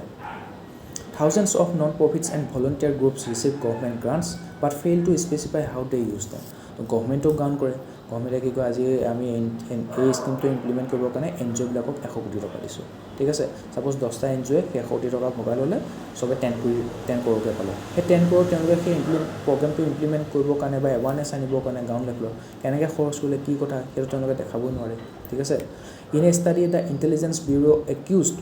foreign funded NGOs of funding anti-nuclear and anti-coal-fired power plant protests as well as anti-GMO genetically modified organism protests across the world তো এনেকুৱা হ'ব পাৰে তো চৰকাৰৰ পৰা যিখিনি তেওঁলোকে ফাণ্ড পালে সেইখিনি তেওঁলোকে ভালকৈ ইউটিলাইজ নকৰিলে খৰচ নকৰিলে তেওঁলোকে জাষ্ট নিজৰ পকেটত থৈ দিলে তো তো গভৰ্ণমেণ্টৰ পৰা ফাণ্ডবোৰ সৰকাবৰ কাৰণে NGO খোলা দেখিবলৈ পোৱা যায় আৰু ইণ্টেলিজেঞ্চ ব্যুৰো IBA এইটো ক্ষেত্ৰত কৈছে যে যিবোৰ ফৰেন ফাণ্ডেড NGO আছে তো তেওঁলোকে ফাণ্ডিংটো ফৰেনৰ পৰা পাই আছে গতিকে ফৰেনৰ পৰা যিটো ডাইৰেকশ্যন আহে তেওঁলোকে সেইটো ফুলফিল কৰে তো ফৰেনৰ পৰা এইটো ডাইৰেকশ্যন দিছে যে তোমালোকে কি কয় ইণ্ডিয়াত এণ্টি নিউক্লিয়াৰ আৰু এণ্টি কোল তেনেকুৱা ধৰণৰ প্ৰটেষ্টবোৰ ষ্টাৰ্ট কৰি দিয়া তো NGO তেনেকুৱা পইচা আছে তো সেই NGO বিলাক কণ্ট্ৰল কোনে কৰি আছে ফৰেন ফাণ্ডাৰবিলাকে কৰি আছে ফৰেন যিবিলাক ইনভেষ্টমেণ্ট আছিলে সেই ফৰেন ইনভেষ্টৰবিলাকেহে ফৰেন ফাণ্ডাৰবিলাকেহে NGO বিলাক কণ্ট্ৰল কৰি আছে তো NGO বিলাকে কেনেকুৱা ধৰণৰ আঁচনি ল'ব তেওঁলোকৰ নিজৰ অট'নমি নাই তো ফৰেন যিবিলাকে ফাণ্ডেড কৰি আছে ফৰেনৰ পৰা তেওঁলোকে NGO বিলাকে ক'ব তোমালোকে ইণ্ডিয়াত কি কয় এণ্টি নিউক্লিয়াৰ প্ৰটেষ্ট কৰি দিয়া তো সিহঁতে পইচা পাইছে সিহঁতে এণ্টি নিউক্লিয়াৰ প্ৰটেষ্ট কৰি দিছে ঠিক আছে তো তেতিয়া কি হ'ব আমাৰ যদি ইকনমিক ডেভেলপমেণ্ট আছে ইকনমিক গ্ৰ'থ আছে সেইটো ৰখি যাবগৈ হয়নে নহয় ইণ্ডিয়াতে GMO জেনেটিকেলি মডিফাইড অৰ্গেনিজম আমি BT কটন BT মাষ্টাৰ্ড এইবোৰ পঢ়িছোঁ হয়নে নহয় BT কটনটো এপ্লাই হৈছে BT ব্ৰিঞ্জলটো এপ্লাই হৈছে গতিকে সেই জেনেটিকেলি মডিফাইড অৰ্গেনিজমবোৰৰ এগেইনষ্টত প্ৰটেষ্ট কৰিব দিছে গোটেই ৱৰ্ল্ড ৱাইড তেনেকুৱা ধৰণৰ আমি কিছুমান নিউজ দেখিবলৈ পাইছোঁ Intelligence Bureau accused them of acting as an instrument for foreign policy interest of Western government. যিবোৰ Western government আছে তেওঁলোকে কি কৈছে নিজৰ ফৰেন পলিচিটো প্ৰমোট কৰিবৰ কাৰণে NGO বিলাক ফাণ্ড কৰি আছে তেওঁলোকে NGO বিলাকক ফাণ্ড কৰিব তেওঁলোকৰ ইণ্টাৰেষ্টটো পূৰ কৰিবৰ কাৰণে NGO বিলাকক ডাইৰেকশ্যন দিব আৰু NGO বিলাকে যিহেতু ফৰেনৰ পৰা ফৰেন মানুহবোৰৰ পৰা ফাণ্ডিং পাই আছে তেওঁলোকৰ পইচা পাই আছে গতিকে তেওঁলোকৰ যিটো ডাইৰেকশ্যন আছে সেইটো ফুলফিল কৰিবৰ কাৰণে ইণ্ডিয়াৰ ইণ্টাৰেষ্টৰ এগেইনষ্টত গুচি যোৱা দেখিবলৈ পোৱা যায় এইটো ইণ্টেলিজেঞ্চ ব্যুৰোৱে তেওঁলোকক একিউজ কৰিছে The NGOs are said to be collaborating with a network of local organizations to reduce GDP growth by 2 to 3%. ঠিক আছে Corruption and misuse of funds. It is a common occurrence for serious allegation of misuse and misappropriation of funds obtained as granting aid from the government. গভৰ্ণমেণ্টৰ পৰা যিটো গ্ৰাণ্টিং aid পায় তো সেই NGO বিলাকে সেইটো ফাণ্ডৰ মিছইউজ কৰে কৰাপশ্যন কৰে আৰু যি কামত ইউজ কৰিব দিছে সেইটো ইউজ নকৰে তেনেকুৱা ধৰণৰ চিৰিয়াছ এলিগেশ্যন দেখিবলৈ পোৱা যায় তেওঁলোকে ইণ্টাৰনেশ্যনেল ডনৰবিলাকেও এতিয়া পইচা দি থৈ গুচি যায় আজি বিল গেটছে আহি পেলাই ইণ্ডিয়াত আহিলে আহি পেলাই NGO এটা তেওঁলোকক লগ কৰিব গ'ল NGO এটা পইচা খুজিলে বিল গেটছে ঠিক আছে মই তোমালোকে 100 কোটি টকা দি থৈ গৈছোঁ যোৱা তোমালোকে ভাল কাম কৰাগে কিন্তু তেওঁলোকে কাম নকৰিলে সেই 100 কোটি টকা যিখিনি NGO প্ৰফেশ্যনেল আছে মেম্বাৰ আছে নিজৰ মাজতে ভগাই পেলাই থৈ দিলে আৰু যিটো একো কাম নকৰিলে তেনেকুৱা ধৰণৰ ঘটনা হ'ব পাৰে ঠিক আছে For example, corruption allegation on the Association of Moral Guide and Service to Poor, Orissa আছে to NGO, and Asa Bal Mandir Shiksha Samiti Jaipur. তো তেনেকুৱা ধৰণৰ এইবোৰ NGO ওপৰত এনেকুৱা ধৰণৰ এলিগেশ্যন দেখিবলৈ পোৱা গৈছে যে তেওঁলোকে ফাণ্ডবোৰ মিছইউজ কৰিছে কৰাপশ্যন কৰিছে Legal and Regulatory Constraints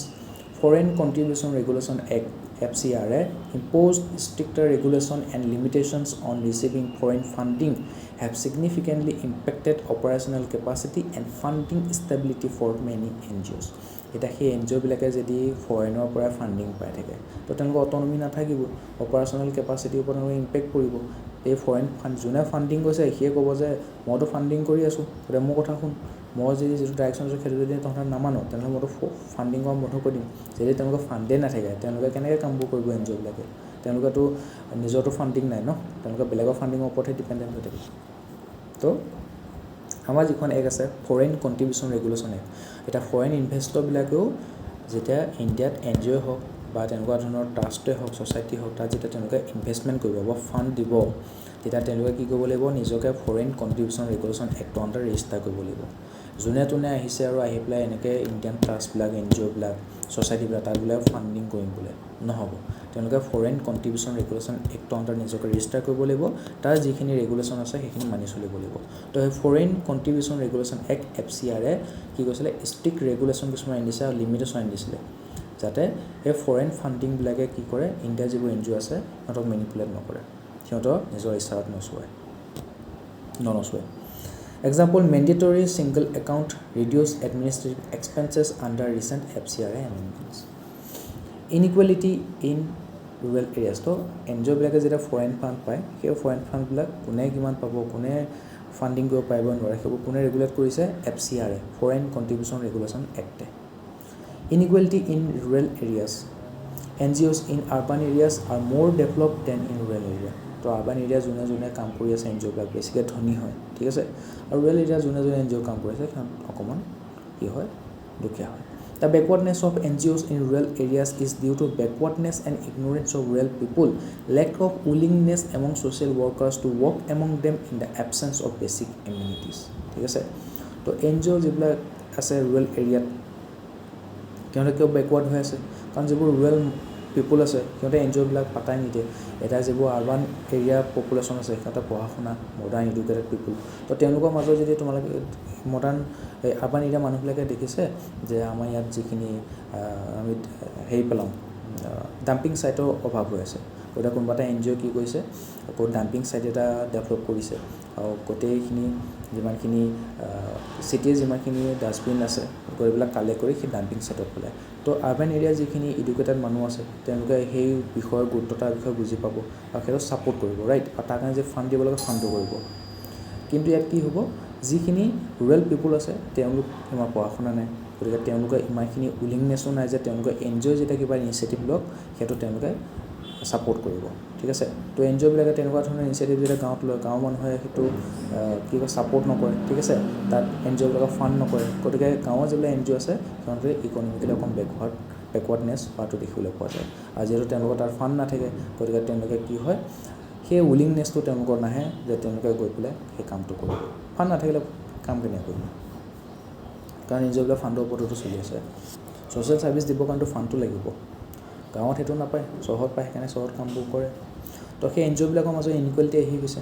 গাঁৱৰ যিবোৰ এৰিয়া আছে NGO আছে সিহঁতে অকণ দুখীয়া আৰু চহৰৰ যিবোৰ NGO আছে সিহঁতে পূৰা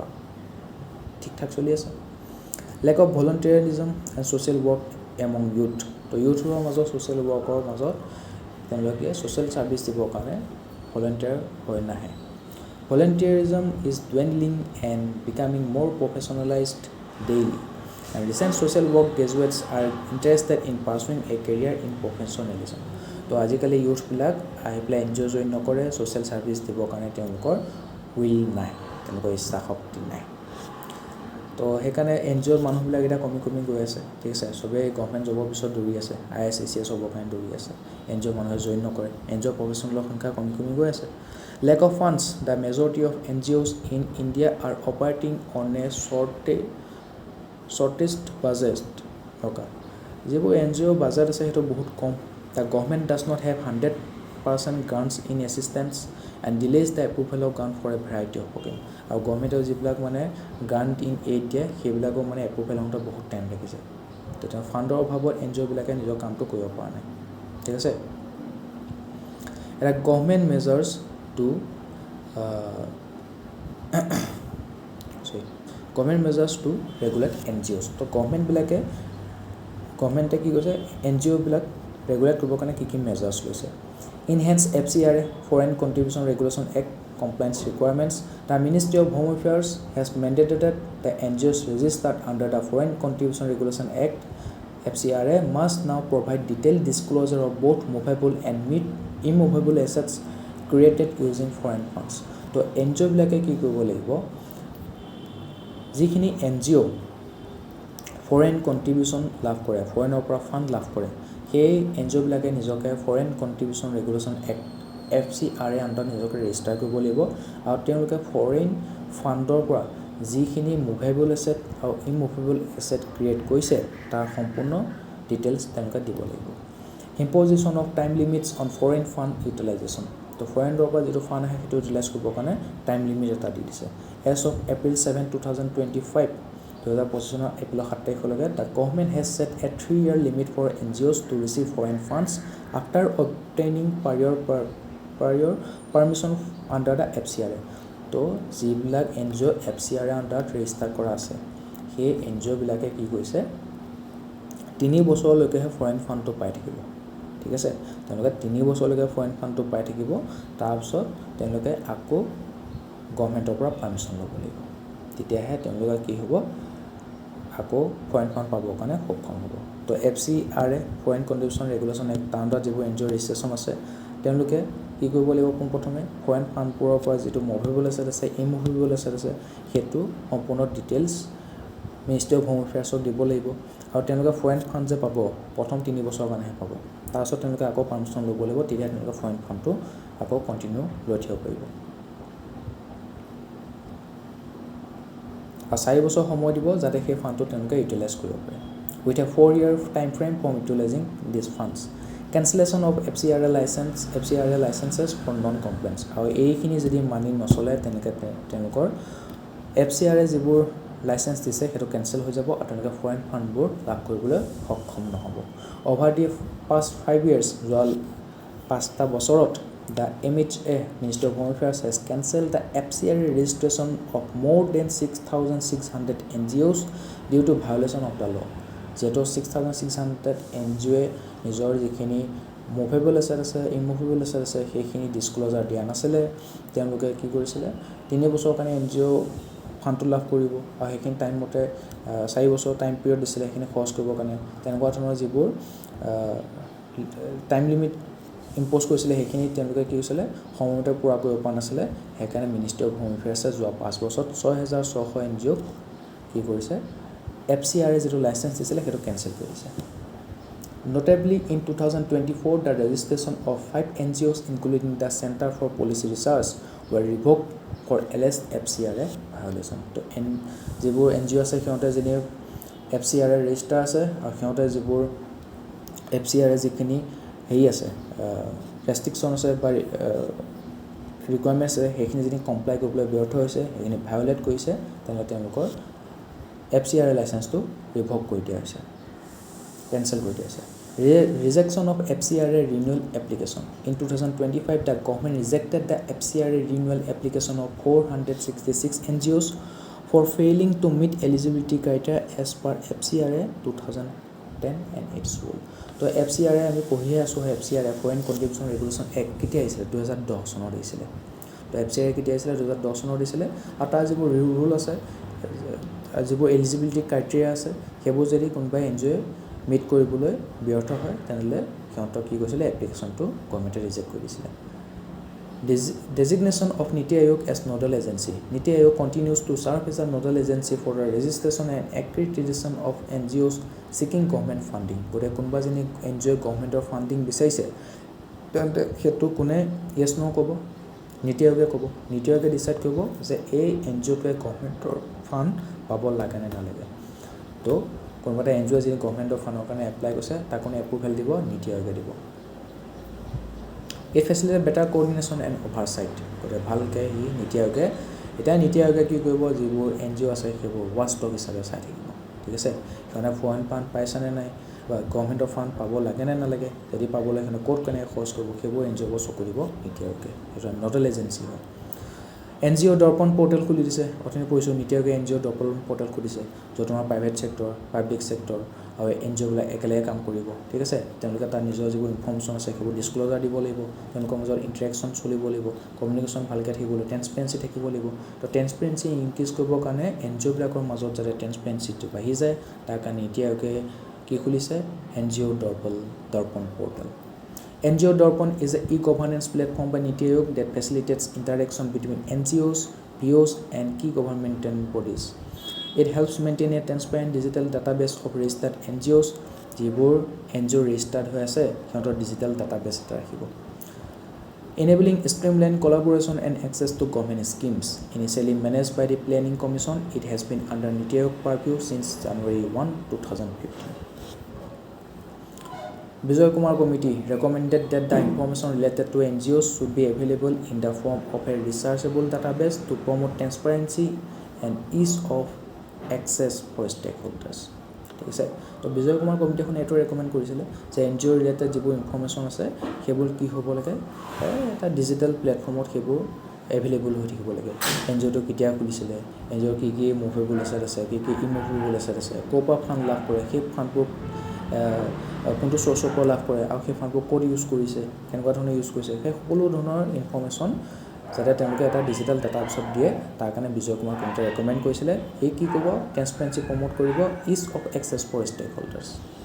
It also suggested that Niti Aayog be designed as the nodal agency to oversee various interaction between NGOs and the government. তো এই Vijay Kumar Committee কৈছিলে যে Niti Aayog nodal agency হ'ব লাগিব যে NGO বিলাকৰ watchdog হিচাপে চাই থাকিব ঠিক আছে আৰু এটো হলো The government ensuring better coordination and regulatory oversight. How to strengthen NGO rules? That তোমাক যদি হুটা তুমি NGO rule to কেনেকৈ strengthen কৰিবা তেতিয়া তাৰ কাৰণে কেইটামান পইণ্ট দিছে Policy involvement include NGOs in making environmental policies using their grassroots experience. NGO বিলাকৰ grassroots experience আছে গতিকে যিবোৰ environmental policy আছে সেইবোৰ মেকিং কৰোঁতে NGO তুমি ইনক্লুড কৰিব লাগে capacity building train NGOs and provide tools and knowledge for better work ঠিক আছে NGO professional ট্ৰেইনিং দিব লাগে capacity building কৰিব লাগে যিখিনি টুলছ লাগে তেখিনি প্ৰভাইড কৰিব লাগিব নলেজবোৰ প্ৰভাইড কৰিব লাগিব তেতিয়াহে তেওঁলোকে grassroots গ্ৰাউণ্ড লেভেলত বেটাৰ ৱৰ্ক কৰিব পাৰিব ফাণ্ডিং ছাপোৰ্ট তেওঁলোকৰ ফাণ্ডৰ অভাৱ আমি দেখিছোঁ গাঁৱৰ যিবোৰ NGO আছে ফাণ্ডিঙৰ বহুত অভাৱ improve access to domestic and foreign funds give tax benefit ঠিক আছে তেওঁলোকৰ টেক্সৰ বেনিফিট দিব লাগিব ফৰেইন ফাণ্ডৰ ক্ষেত্ৰত FCRA যিটো ৰেগুলেশ্যন আছে সেইটো ভালকৈ ইমপ্লিমেণ্ট কৰিব লাগিব ঠিক আছে নহ'লে এইবোৰ আমাৰ নেশ্যনেল ছিকিউৰিটিৰ ক্ষেত্ৰতো নেশ্যনেল ছিকিউৰিটিৰ ক্ষেত্ৰতো থ্ৰেট হৈ যাব পাৰে collaboration promote joint efforts between NGO government and private sector ঠিক আছে তেওঁলোকৰ collaboration আনিব লাগিব public awareness encourage NGOs to involve people and create environmental awareness তো NGO বিলাকে যাতে পিপলৰ মাজত লিগেল প্ৰটেকশ্যনৰ এৱাৰনেছবোৰ আনে ল এৱাৰনেছবোৰ আনে তেওঁলোকৰ যিবোৰ ৰাইটছ আছে সেইবোৰ এৱাৰনেছবোৰ আনে এনভাইৰমেণ্টেল এৱাৰনেছটো আনে তাৰ কাৰণে NGO বিলাকক আমি এনকাৰেজ কৰিব লাগিব ঠিক আছে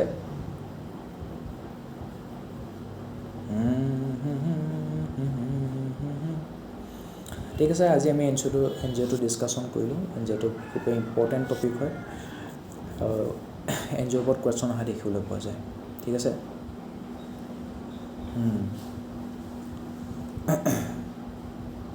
ইয়াত এটা কৈছে আৰ্টিকল 21 ৰাইট টু লাইফ তাৰ আণ্ডাৰত কি হৈছে NGO বিলাকে ক'ৰ পৰা পাব্লিক ফাণ্ড পায় সেইবিলাক কি হৈছে citizen must have access to information about how NGOs obtain public funds and how those funds are spent under Article 21 of the Indian Constitution. ঠিক আছে এটো এটা কথা কৈ দিছে